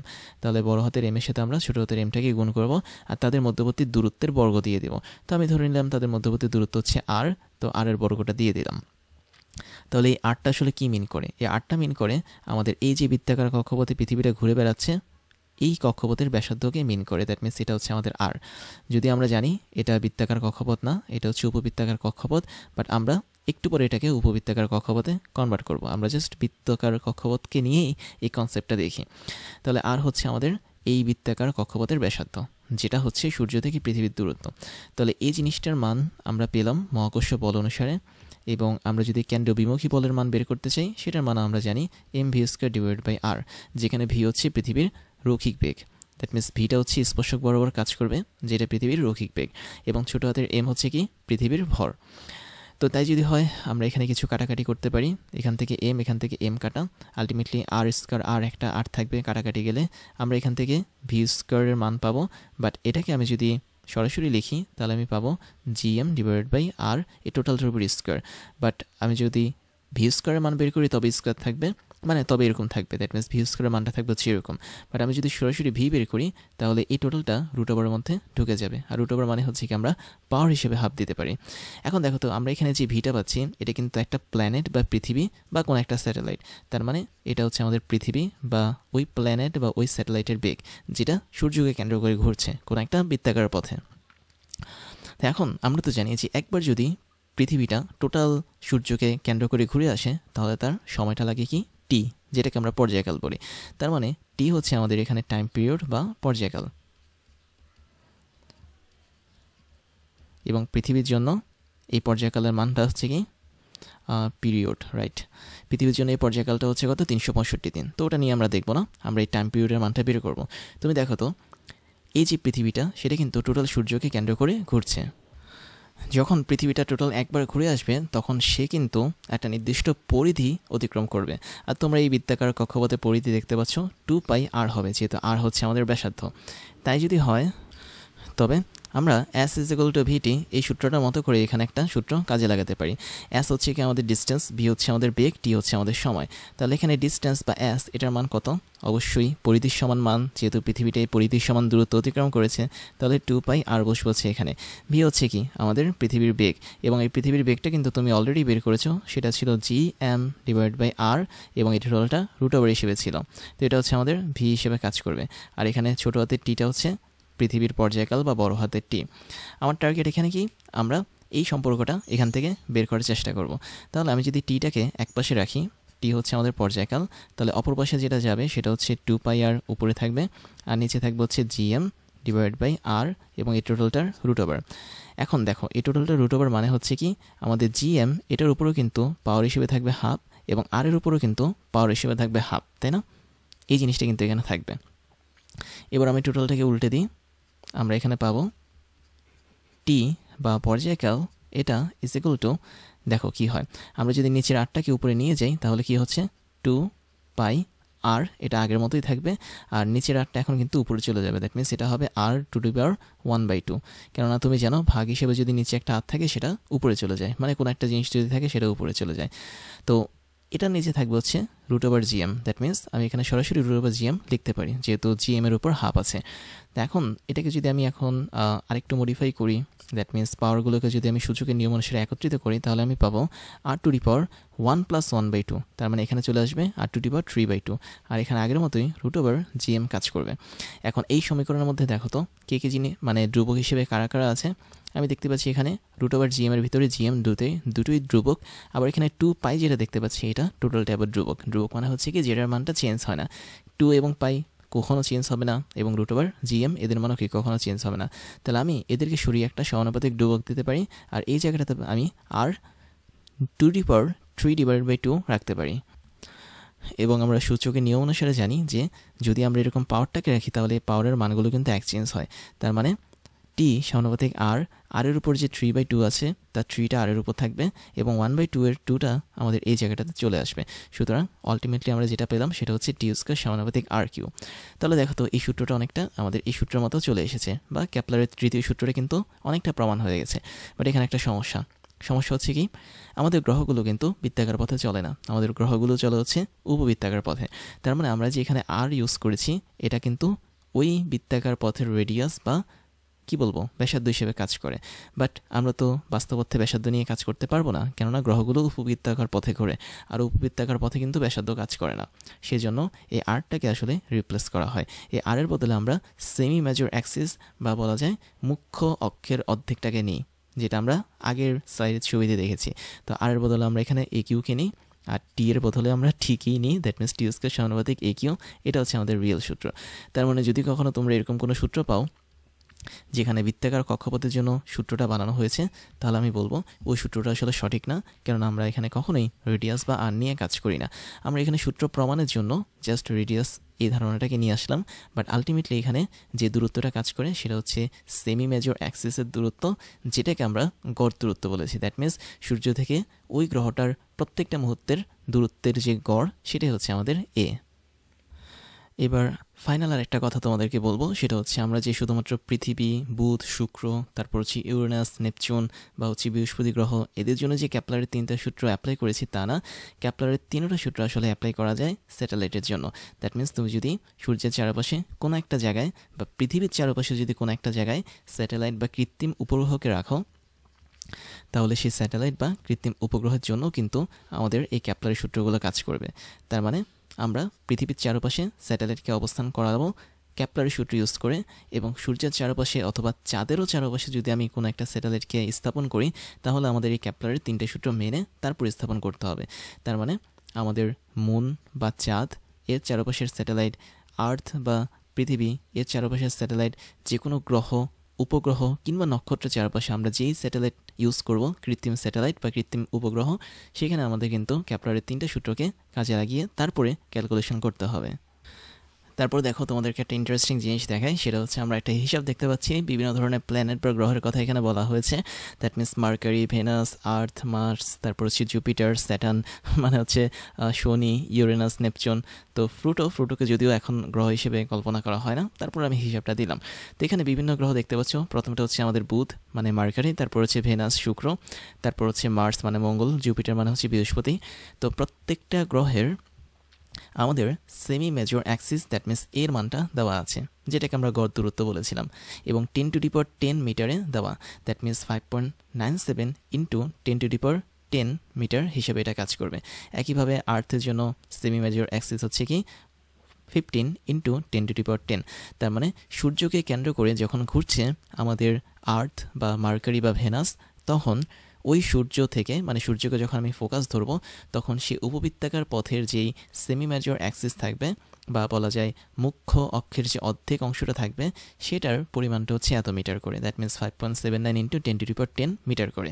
তো এটা কিন্তু কোনো ব্যাসার্ধ না, এটা কিন্তু কোনো কি বলবো ব্যাসও না, এটা হচ্ছে যেই উপবৃত্তাকার কক্ষপথে আমাদের গ্রহগুলো ঘুরছে, ওই উপবৃত্তাকার কক্ষপথের যেই মুখ্য অক্ষ আছে, দ্যাট মিনস 2a ছিল আমাদের মুখ্য অক্ষের দূরত্ব, ওই মুখ্য অক্ষের অর্ধেকটা, that means semi major Axis যেটার মান হচ্ছে এ। তারপর আমাদের এখানে ভালো একটা জিনিস দেওয়া আছে, পৃথিবীর সময় অনুসারে 1 ইয়ার ধরা হয়েছে এখানে, এবং এখানে টাইম পিরিয়ড দেওয়া হয়েছে। যেমন দেখতে পাচ্ছ পৃথিবীর কিন্তু 1 ইয়ার বা 1 বছর লাগে টোটাল সূর্যকে অতিক্রম করে আগের জায়গায় যেতে। মার্কারি বা হচ্ছে বুধ গ্রহের লাগে আরও কম সময়, শুক্র গ্রহের লাগে হচ্ছে আরেকটু বেশি সময়, মঙ্গল গ্রহের আরও বেশি সময় লাগে সূর্যকে প্রদক্ষিণ করতে। জুপিটার বা বৃহস্পতি গ্রহের কিন্তু মোটামুটি 11 বছর, মানে 11.9 মানে হচ্ছে কি 12 বছর লাগে পৃথিবীর সময় অনুসারে টোটাল সূর্যকে প্রদক্ষিণ করতে। শনি গ্রহের প্রায় 29.5 বছর সময় লাগে টোটাল সূর্যকে অতিক্রমণ করতে পৃথিবীর সময় অনুসারে। ইউরেনাসের লাগে হচ্ছে 84 বছর, নেপচুনের লাগে 165, এবং ফ্লুটো যদিও গ্রহ না, বাট ওর লাগে টোটাল 248 বছর। তার মানে পৃথিবীর বয়স অনুসারে টোটাল 248 বছর সময় লাগে ফ্লুটো এই গ্রহটার টোটাল সূর্যকে প্রদক্ষিণ করতে। তার মানে ফ্লুটো গ্রহের মধ্যে যেটা 1 বছর, সেটা আমাদের জন্য 248 বছর। তাহলে এগুলো হচ্ছে আসলে এক একটা টাইম পিরিয়ড বা পর্যায়কাল।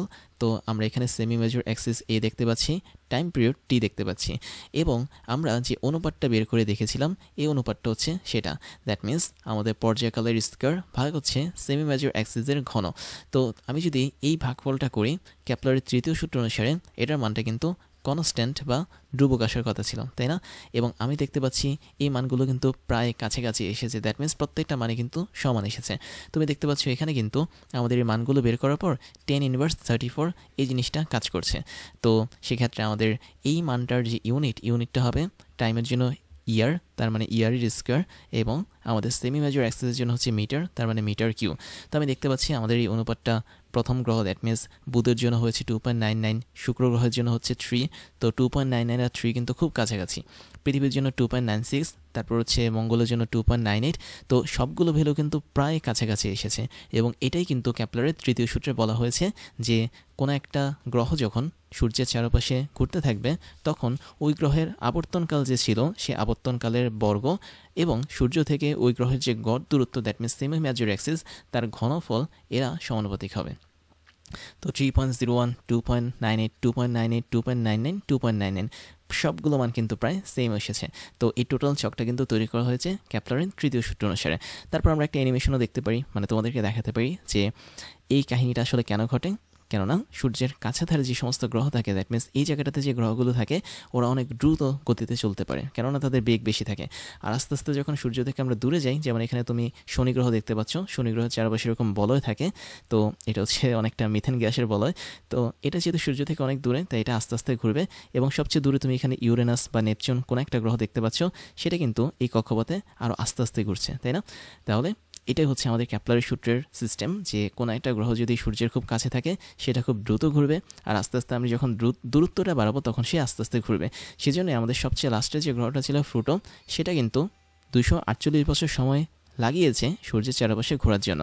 আর দেখো তার তুলনায় জাস্ট 0.241 এতটুকু সময়, মানে এতটুকু ইয়ার বা বছর সময় লাগিয়েছে মার্কারি বা বুধ গ্রহ সূর্যের চারপাশে ঘোরার জন্য। তো 0.21 মানে হচ্ছে মাত্র কয়েকটা মাস, মনে হয় এটা খুব সম্ভবত 1 মাস কি 1.5 মাস এরকম একটা সময় হবে। তো এতটুকু সময় কিন্তু সেই সূর্যকে প্রদক্ষিণ করতে পারছে। এবার আমরা একটা নতুন টপিক দেখব, তার আগে আমি একটু ছোট্ট করে বলিনি যে আমরা কিন্তু 3 নম্বর যে লটা ছিল দ্যাট মিন্স কেপলারের যে লটা, সে ল অনুসারে আমরা কিন্তু দেখেছি যে টি স্কয়ার সমানুপাতিক এ হোল কিউ।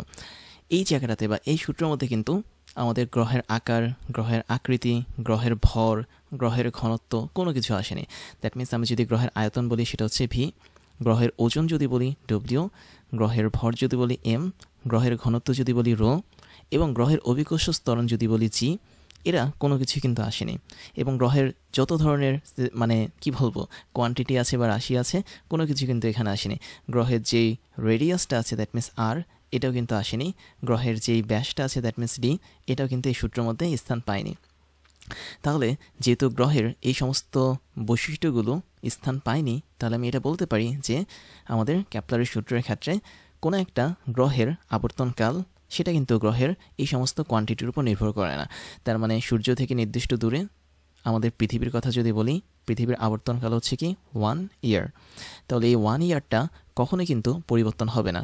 যদি আমি পৃথিবীর আয়তন চেঞ্জ করি, পৃথিবীর যদি ওজন চেঞ্জ করি, পৃথিবীর ভর চেঞ্জ করি, পৃথিবীর ঘনত্ব যদি চেঞ্জ করি, পৃথিবীর অভিকর্ষ ত্বরণ যদি চেঞ্জ করি, পৃথিবীর ব্যাসার্ধ যদি চেঞ্জ করি, বড় হাতের আর হচ্ছে ব্যাসার্ধ, আর পৃথিবীর যদি ডায়ামিটার বা বলা যায় বড় হাতের ডি বা ব্যাস যদি আমি একটু চেঞ্জ করিও তারপরে কিন্তু পৃথিবীর আবর্তনকালের কোনো পরিবর্তন হবে না।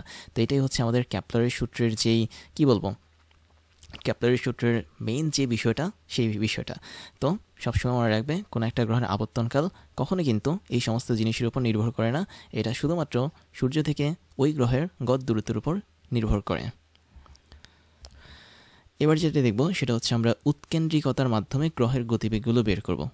উৎকেন্দ্রিকতা বা বিকেন্দ্রিকতা বা ইসেন্ট্রিসিটি সম্পর্কে কিন্তু আমি তোমাদেরকে বলেছিলাম, কোনো একটা সার্কেলের যদি আমি ইসেন্ট্রিসিটি বাড়াতে থাকি সেটা আস্তে আস্তে উপবৃত্ত হয়ে যায়। তো আমরা আগের মতোই ছবিটা নিলাম কোনো একটা উপবৃত্তের, এবং আমি ধরে নিলাম আমাদের সূর্যটা এখন এই ফোকাসটাতে বসে আছে, দ্যাট মিনস F2 ফোকাসে আমাদের সূর্যটা বসে আছে। তাহলে সূর্য থেকে আমাদের পৃথিবী বা অন্য কোনো গ্রহের কথা যদি বলি, ওর সবচেয়ে কাছের দূরত্বটা হচ্ছে কি A2। আচ্ছা, এটা আমি মুছে দিচ্ছি। তাহলে A2 হচ্ছে কি আমাদের সবচেয়ে কাছের দূরত্ব, যেটাকে আমি অনুসুর বলতে পারি। তাহলে এখান থেকে এখানের একটা দূরত্ব হচ্ছে সর্বনিম্ন দূরত্ব, এবং A1 হচ্ছে অপসুর, তার মানে A1 থেকে শুরু করে এই সূর্য পর্যন্ত দূরত্বটা হচ্ছে কি আমাদের বিশাল দূরত্ব। এবং আমি তোমাদেরকে বলেছিলাম যে আমাদের এই দূরত্বগুলোকে কিন্তু আমরা প্রকাশ করতে পারি বিভিন্ন কোয়ান্টিটি বা রাশি দ্বারা। যেমন আমি যদি বলি যে সূর্যের একদম কাছের যে অংশটা, সেই অংশটাকে আমরা কি বলেছি, সেটাকে আমরা পেরিজি বলেছি। তার মানে আমরা এতটুকু দূরত্বকে আরপি ধরতে পারি, পেরিজির জন্য আরপি। আর সূর্য থেকে গ্রহের যে সর্বোচ্চ দূরত্ব, দ্যাট মিনস A1 দূরত্বটা, এটাকে আমরা অ্যাপোজি বলেছি, তার মানে এটাকে আর এ পরিমাণ দূরত্ব ধরতে পারি। তো পেরিজি অবস্থানে অবশ্যই আমাদের একটা বেগ থাকবে ওই স্যাটেলাইট বা কোনো একটা গ্রহের, সে যেই রৈখিক বেগটাকে আমরা ভিপি ধরতে পারি। এবং অ্যাপোজি যে জায়গাটা আছে, এখানেও কিন্তু আমাদের ওই গ্রহটার একটা রৈখিক বেগ কাজ করবে, সেটাকে আমরা ভি অফ এ ধরতে পারি, কেননা এখানে অ্যাপোজি পয়েন্ট কাজ করছে বা অপসূর কাজ করছে। তো এই দুটো বিষয় যখন আমরা ধরবো, তখন কিন্তু এখান থেকে আমরা একটা সূত্র বের করেছিলাম। তোমাদের যদি মনে থেকে থাকে তাহলে দেখো সূত্রটা অনেকটা এরকম ছিল। সেটা ছিল কি, যে যেহেতু A1 এবং A2 এই দুইটা পয়েন্টই আমাদের কৌণিক ভরবেগের মান সমান গ্রহের জন্য, তার মানে আমি বলতে পারি এম যদি হয় গ্রহের বেগ, তার মানে m into vp into rp, এটার মানে যা হবে m into v a into r a, এটার মানে কি তাই হবে। এবং এখান থেকে আমরা একটা বিখ্যাত সূত্র তৈরি করেছিলাম, যেটা ছিল অনেকটা এরকম, ভিপি ডিভাইড বাই হচ্ছে V A is equal R A divide by RP. তো তোমাদের মনে থাকার কথা এই সূত্রটা।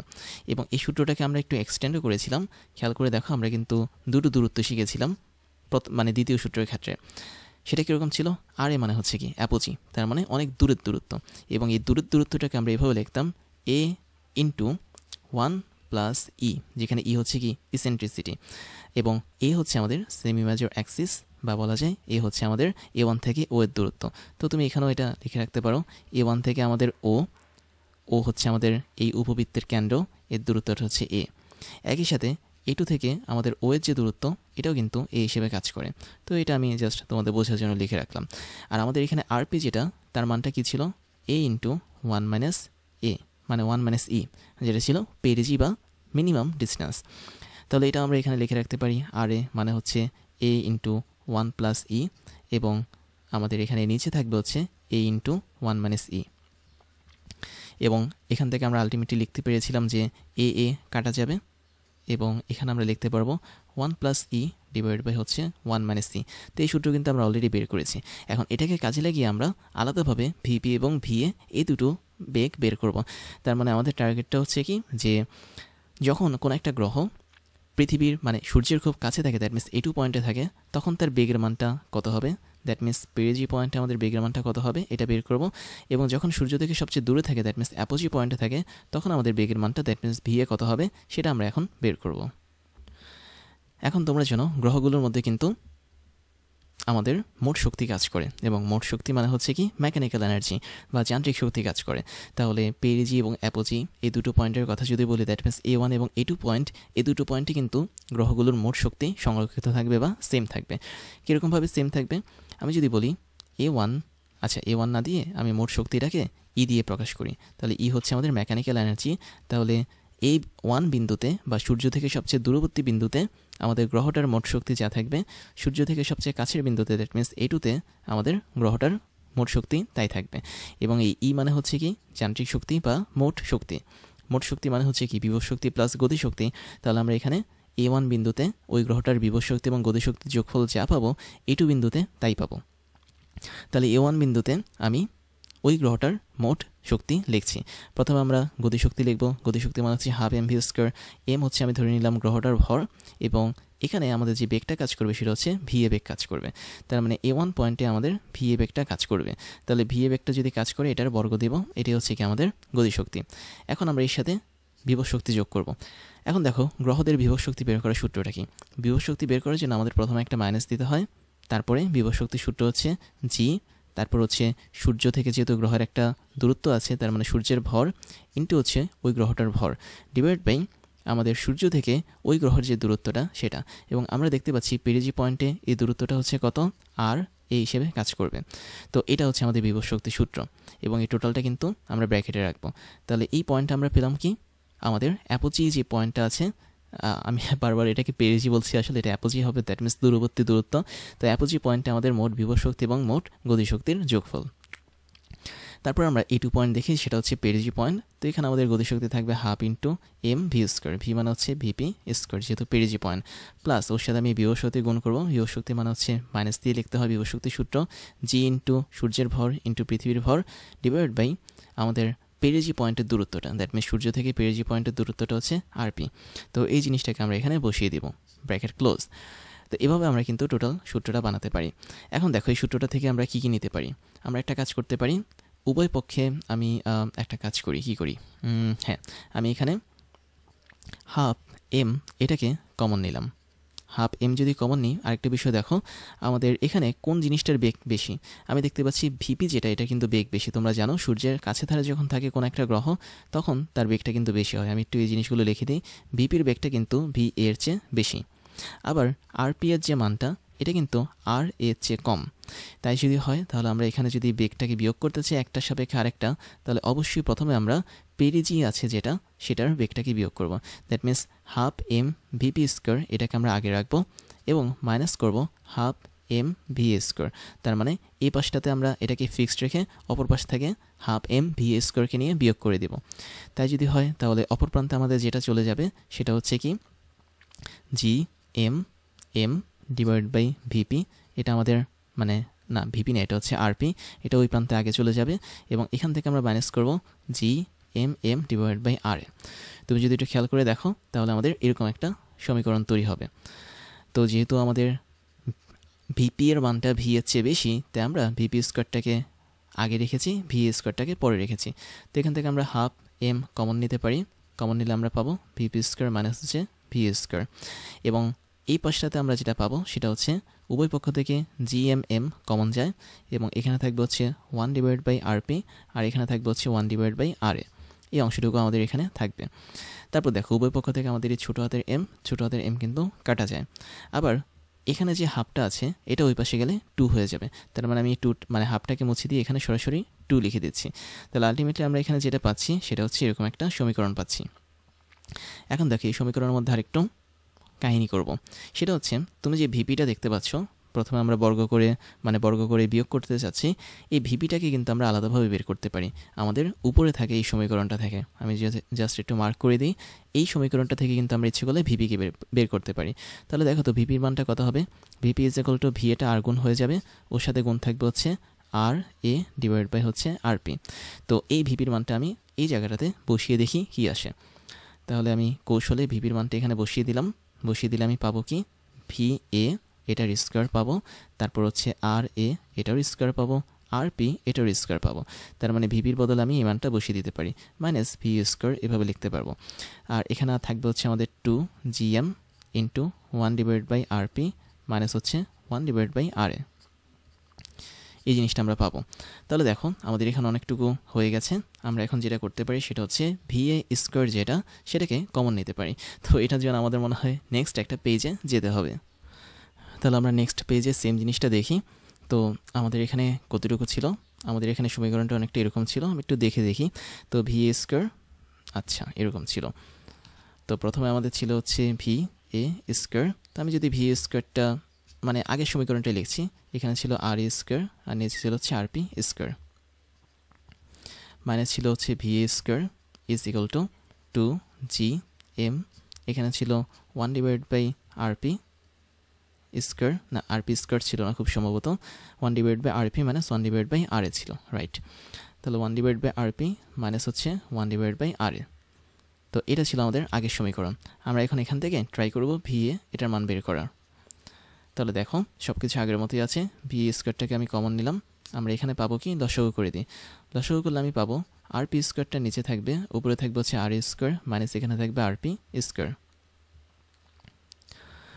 তো এই পার্টটা ওই পাশে চলে যাবে, দ্যাট মিনস 2gm আগের মতোই থাকবে।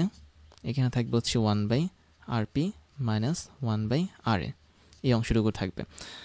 এখন এখানে আর কি করা যায়, এখানে একটা কাজ করা যায়, সেটা হচ্ছে আমরা চাইলে এখানে একটা সূত্র অ্যাপ্লাই করতে পারি।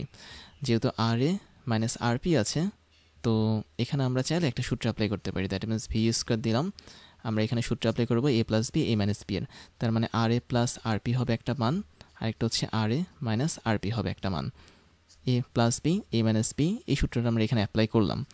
তারপর নিচে আমরা আরপি স্কোয়ারটাকে রাখলাম, সমস্যা নেই, এবং এই টোটাল পার্টটার সাথে ওই অপর পার্টটা যা আছে তাই রাখবো। এখন অপর পার্টটাকে আমরা ইচ্ছে করলে লসাগু করতে পারি। তো এখানে আমি যদি লসাগু করি তাহলে আমি পাবো এই পার্টে উপরের দিকে যেটা পাবো সেটা হচ্ছে আর পি ইন্টু আর এ পাবো, আর উপরে পাবো হচ্ছে আর এ মাইনাস আর পি। তুমি লসাগু করে দেখতে পারো, সেম মানটা তুমি এখানে পাবে। এখন দেখো তো উভয় পক্ষ থেকে কিন্তু কিছু জিনিস কাটাকাটি যাবে অবশ্যই। একটা পার্ট হচ্ছে কি আর এ মাইনাস আর পি, আর এখানেও আর এ মাইনাস আর পি, এটা কাটা যাবে। এই পক্ষ থেকে একটা আরপি কাটা যাবে, থাকবে হচ্ছে একটা আরপি, আর এখান থেকেও আরপিটা কাটা যাবে। তাহলে আলটিমেটলি আমাদের এখানে যেটা থাকছে, আমি একটু ভিন্ন কালারে লিখছি, সেটা থাকছে হচ্ছে ভি এ স্কোয়ার ইন্টু উপরে থাকছে হচ্ছে আর এ প্লাস আরপি, আর নিচে থাকবে হচ্ছে একটা মাত্র আরপি, এটা এখানে এই পাশে থাকবে। আর অপর পাশে থাকবে হচ্ছে 2gm, আর এখানে একটা মাত্র জিনিস থাকবে, সেটা হচ্ছে 2gm ইন্টু 1 ডিভাইড বাই আর এ। তার মানে আমরা চাইলে এখানে উপরে সরাসরি 2gm লিখতে পারি, আর নিচে আমরা আর এ লিখতে পারি। এবার আমাদের আলটিমেটলি কাহিনী হচ্ছে ভিএ স্কোয়ারটাকে বের করা। তাহলে ভিএ স্কোয়ারটা যদি বের করতে চাই তাহলে আমাদের এই জিনিসটা টোটালি উল্টে যাবে, দ্যাট মিনস 2gm ওর সাথে হচ্ছে আরপি গুণ যাবে, আর নিচে আমাদের আর এ প্লাস আরপি ওর সাথে গুণ যাবে হচ্ছে শুধুমাত্র আর এ, এই অংশটা। এবার খেয়াল করো, আমরা এখানে কিন্তু আরপি ডিভাইড বাই আর একে আলাদাভাবে লিখি, তাহলে তুমি বুঝতে পারবে ব্যাপারটা। তো আমরা এখানে ইচ্ছা করলে আরপি ডিভাইড বাই আর এ এটাকে আলাদাভাবে লিখলাম। কেন লিখলাম খেয়াল করো, আমাদের এই ছবি অনুসারে কি ছিল, আমাদের এখান থেকে এখানে যে দূরত্বটা ছিল সেটা ছিল হচ্ছে আরপি, এবং A1 থেকে শুরু করে সূর্য পর্যন্ত যে দূরত্ব ছিল, দ্যাট মিনস ঠিক মতো দেখাই, এই পর্যন্ত যে দূরত্ব ছিল সেটা ছিল কি আর এ ছিল, তাই না? এখন আর এ এবং আরপি এই দুটোকে আমি যদি যোগ করি তাহলে আমি যেটা পাবো সেটা হচ্ছে টোটালি মেজর অ্যাক্সিস পাবো বা মুখ্য অক্ষ পাবো, আর মুখ্য অক্ষ মানে হচ্ছে কি 2a। তাহলে আমরা পরের লাইনে যেটা লিখতে পারি সেটা হচ্ছে ভিপি, না ভিপি না, আসলে ভিএ স্কোয়ার যেটা, সেটার মান কি হবে, অবশ্যই নিচে আমাদের 2a হবে। তার মানে আর এ প্লাস আরপি এটা আসলে 2 হিসেবে কাজ করবে, আর উপরে থাকবে 2gm। এবং এখানে কি কাজ করবে দেখো, আরপি ডিভাইড বাই আর এ, আমি যদি তোমাকে আগের স্লাইডে দেখাই তাহলে এখানে দেখতে পাচ্ছ r A divide by RP এটার মান হচ্ছে 1 plus e divide by 1 minus e. তার মানে আমি যদি এটাকে উল্টে দিই তাহলে এটাও উল্টে যাবে, that means rp divide by R a হবে হচ্ছে 1 minus e divide by 1 plus e. তাহলে আমাদের এখানে কিন্তু উল্টোভাবে রয়েছে rp divide by R a. তো এটার মান হবে কি, আমি আরেকবার দেখাচ্ছি তোমাদেরকে, দেখো R A divide by RP এটার মান হচ্ছে 1 plus e divide by 1 minus e. But আমি যদি RP divide by R A করি, জাস্ট লিখে দিই তাহলে বুঝতে পারবে। এখান থেকে আমি যদি আরপি ডিভাইড বাই আর এ যদি করি তাহলে আমরা পাবো এই সূত্রটার উল্টো ফরম্যাট, দ্যাট মিনস উপরে চলে আসবে 1 মাইনাস ই, নিচে চলে আসবে আমাদের 1 প্লাস ই। তাই যদি হয়ে থাকে তাহলে আমরা এখানেও সেম জিনিসটা লিখতে পারি, উপরে চলে আসবে হচ্ছে 1 মাইনাস ই, নিচে চলে আসবে আমাদের 1 প্লাস ই, এবং এই অংশটা এখানে থাকবে। আবার দেখো এখানে 2 এবং এখানে 2 কাটা। তো আলটিমেটলি আমি যদি রেড কালারে ভি অফ এ লিখতে চাই তাহলে ভি অফ এ হবে কি জি এম ডিভাইড বাই হচ্ছে এ, যেহেতু 2 কাটা গিয়েছে, নিচে হবে এ এবং ওর সাথে গুণ যাবে 1 minus e divide by 1 plus e, এবং এই টোটালটা রুট ওভারের ভিতরে বসবে। তো আমি এখানে রুট ওভার লেখাটা একটু ঝামেলার, আমি এখানে কি করব, পাওয়ার হিসাবে হাফকে দিয়ে দিব। তাহলে ভিএ হচ্ছে আমাদের অ্যাপোজে যে পয়েন্টটা ছিল, দ্যাট মিনস অনেক দূরের যে পয়েন্ট, আমি যদি এখানে দেখাই যে সূর্য থেকে সবচেয়ে দূরবর্তী পয়েন্ট A1, এই A1 পয়েন্টে যে বেগটা ছিল সেই বেগের মানটা হচ্ছে কি ভিএ। তো আমরা এইভাবে ভিএর মানটা বের করে ফেলেছি। এখন আমি যদি ভিপির মানটা বের করতে চাই তাহলে আমাদের সূত্রটা কি হবে? সূত্রে কি কোনো চেঞ্জ হবে? সূত্রে কিন্তু একটা ছোট্ট চেঞ্জ হবে। চেঞ্জটা কীরকম? জাস্ট এই জিনিসটা উল্টে যাবে। That means rp divide by R a যেটা ছিল সেটা কিন্তু উল্টে যাবে যদি আমরা পেরিজির জন্য বা কাছের পয়েন্টের জন্য সূত্র বের করি। তো সেটা আমি আর প্রমাণ দেখালাম না, সেটা তোমরা করতে পারো। তো আমি যদি ভিপি বের করতে চাই, আমি একটু দেখাই ভিপি কোথায় কাজ করেছিল। তো এই লাইন বরাবর আমাদের ভিপি কিন্তু কাজ করেছিল, যেটা আমরা গত স্লাইডে দেখেছিলাম। এখানে আমাদের ভিপি কাজ করেছিল এই লাইন বরাবর, আর এই লাইন বরাবর আমাদের ভি এ কাজ করেছিল। এবং আমরা জানি যে ভিপির যে মানটা এটা আসলে বেশি থাকে ভি এর তুলনায়। তো ভিপির মানটা আমি যদি লিখি, সূত্রটা লিখি, দেখো সেম সূত্র হবে। That means g into m divide by a, যা আছে তাই থাকবে, জাস্ট এই জায়গাটা একটু এক চেঞ্জ হবে। দ্যাট মিনস আমাদের 1 প্লাস ই যেটা, এটা এখন উপরে চলে আসবে, 1 মানে সি এটা এখন নিচে চলে আসবে। কীভাবে আসবে সেটা তোমরা ক্যালকুলেশন করে বের করার চেষ্টা করবে, আমি আর করলাম না। তো এই দুটো বেগই হচ্ছে কি আমাদের পেরিজি এবং অ্যাপোজি, এই দুটো পয়েন্টের বেগ। তো আমাদের বেগের মানটা বের হয়ে গেল, এবং আমি ফাইনালি একটা জিনিস তোমাদেরকে দেখাই, যে একটা জিনিসের বাংলা নাম আমি অনেকটা ভুলে গিয়েছিলাম। দ্যাট মিনস এটার একটা সুন্দর বাংলা নাম আছে যেটাকে বলা হয় উপবৃত্তের অর্ধপরাক্ষ বা সেমি মেজর অ্যাক্সিস। তো আমি একটু নামটা লিখে দিচ্ছি, এটাকে বলা হয় অর্ধপরাক্ষ। আচ্ছা, ঠিক মতো লিখি।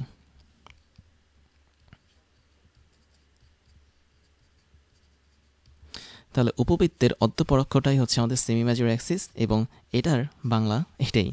তো এরপরে যেটা দেখব সেটা হচ্ছে একটু অন্য জিনিস দেখব, আর সেটা হচ্ছে ক্যাপলারের সূত্র থেকে নিউটনের সূত্র প্রমাণ। That means Newton's law from Kepler's law. কীভাবে প্রমাণ করব?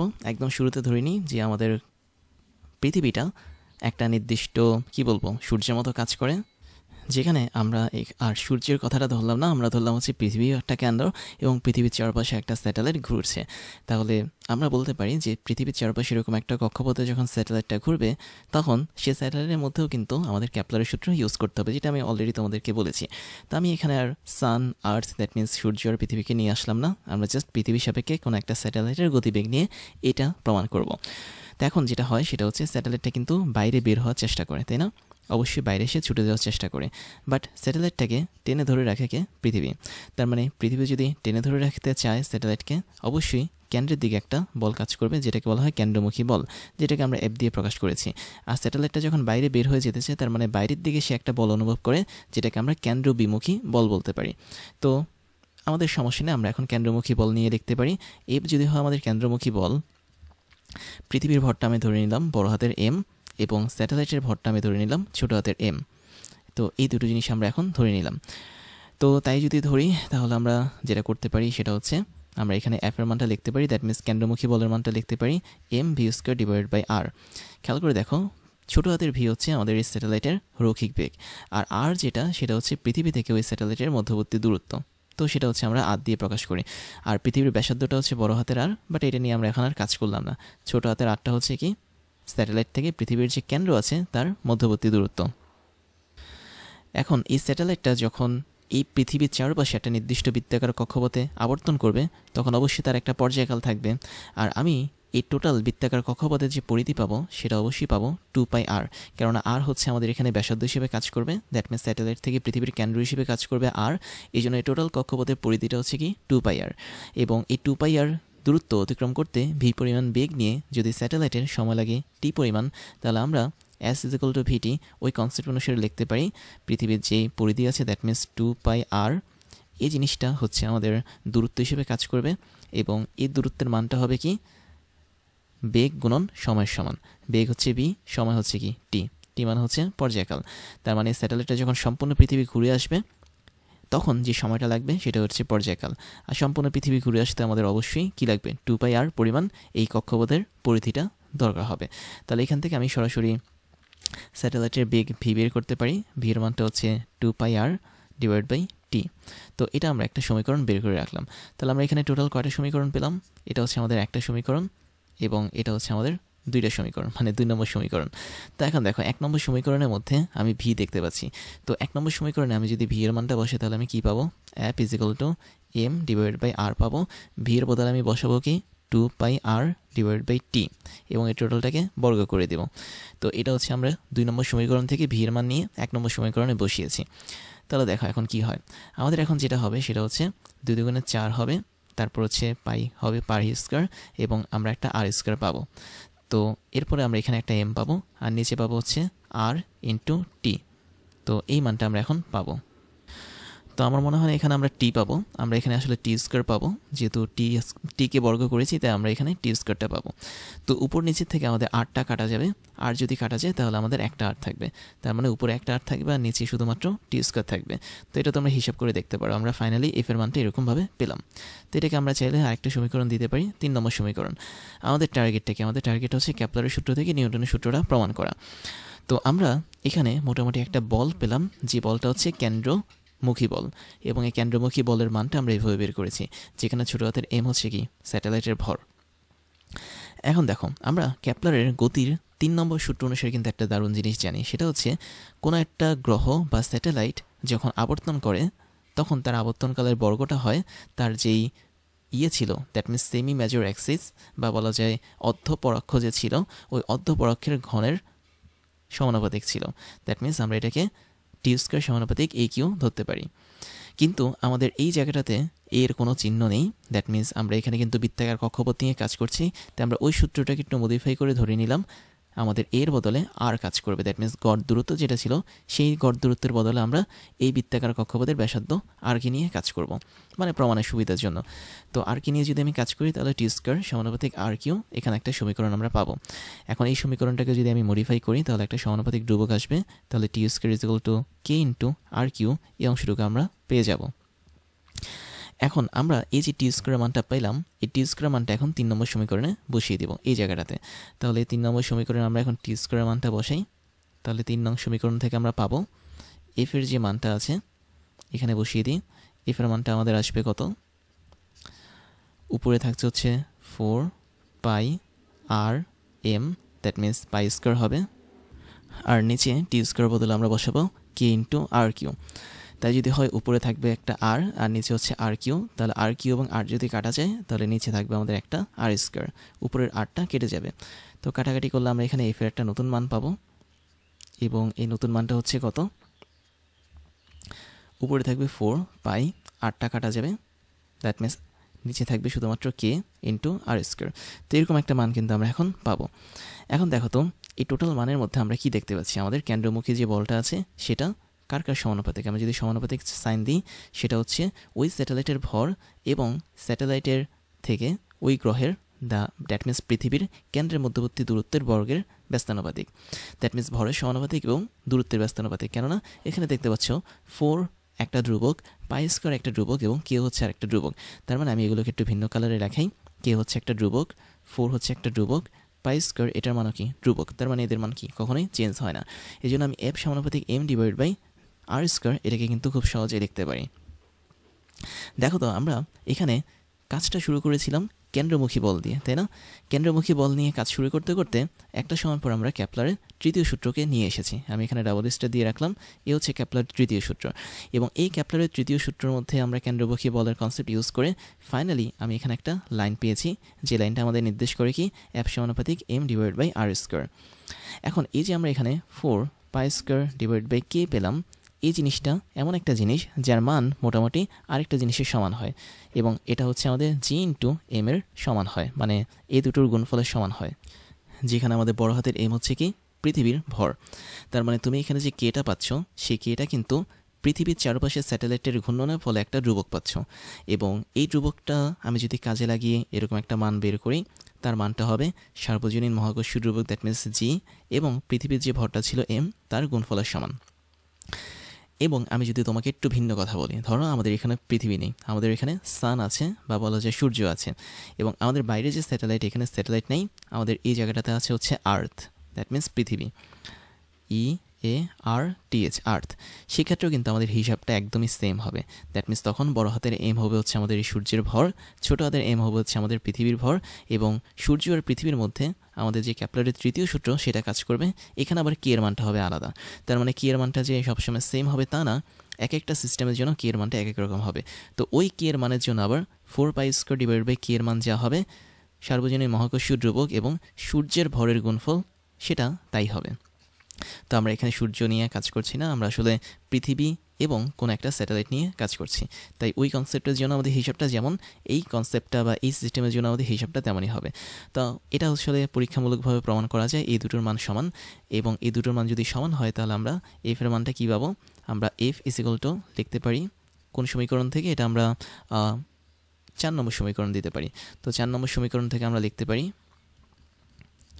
4 নং ইকুয়েশন, এখান থেকে আমরা লিখতে পারি f is equal to 4 pi square divide by k, এটার বদলে লিখতে পারি জিএম, এবং বাকি থাকছে আমাদের কি m divide by r square. তাহলে দেখো তো এটা সরাসরি কিসের সূত্র, নিউটনের মহাকর্ষ সূত্রে পরিণত হয়েছে। That means G m divide by r square, অর্থাৎ নিউটনের মহাকর্ষ সূত্র আমরা ফাইনালি পেয়ে গেলাম। তাহলে আরও একবার ছোট্ট করে দেখাচ্ছি, আমরা এখানে কেন্দ্রমুখী বল নিয়ে কাজ শুরু করেছিলাম।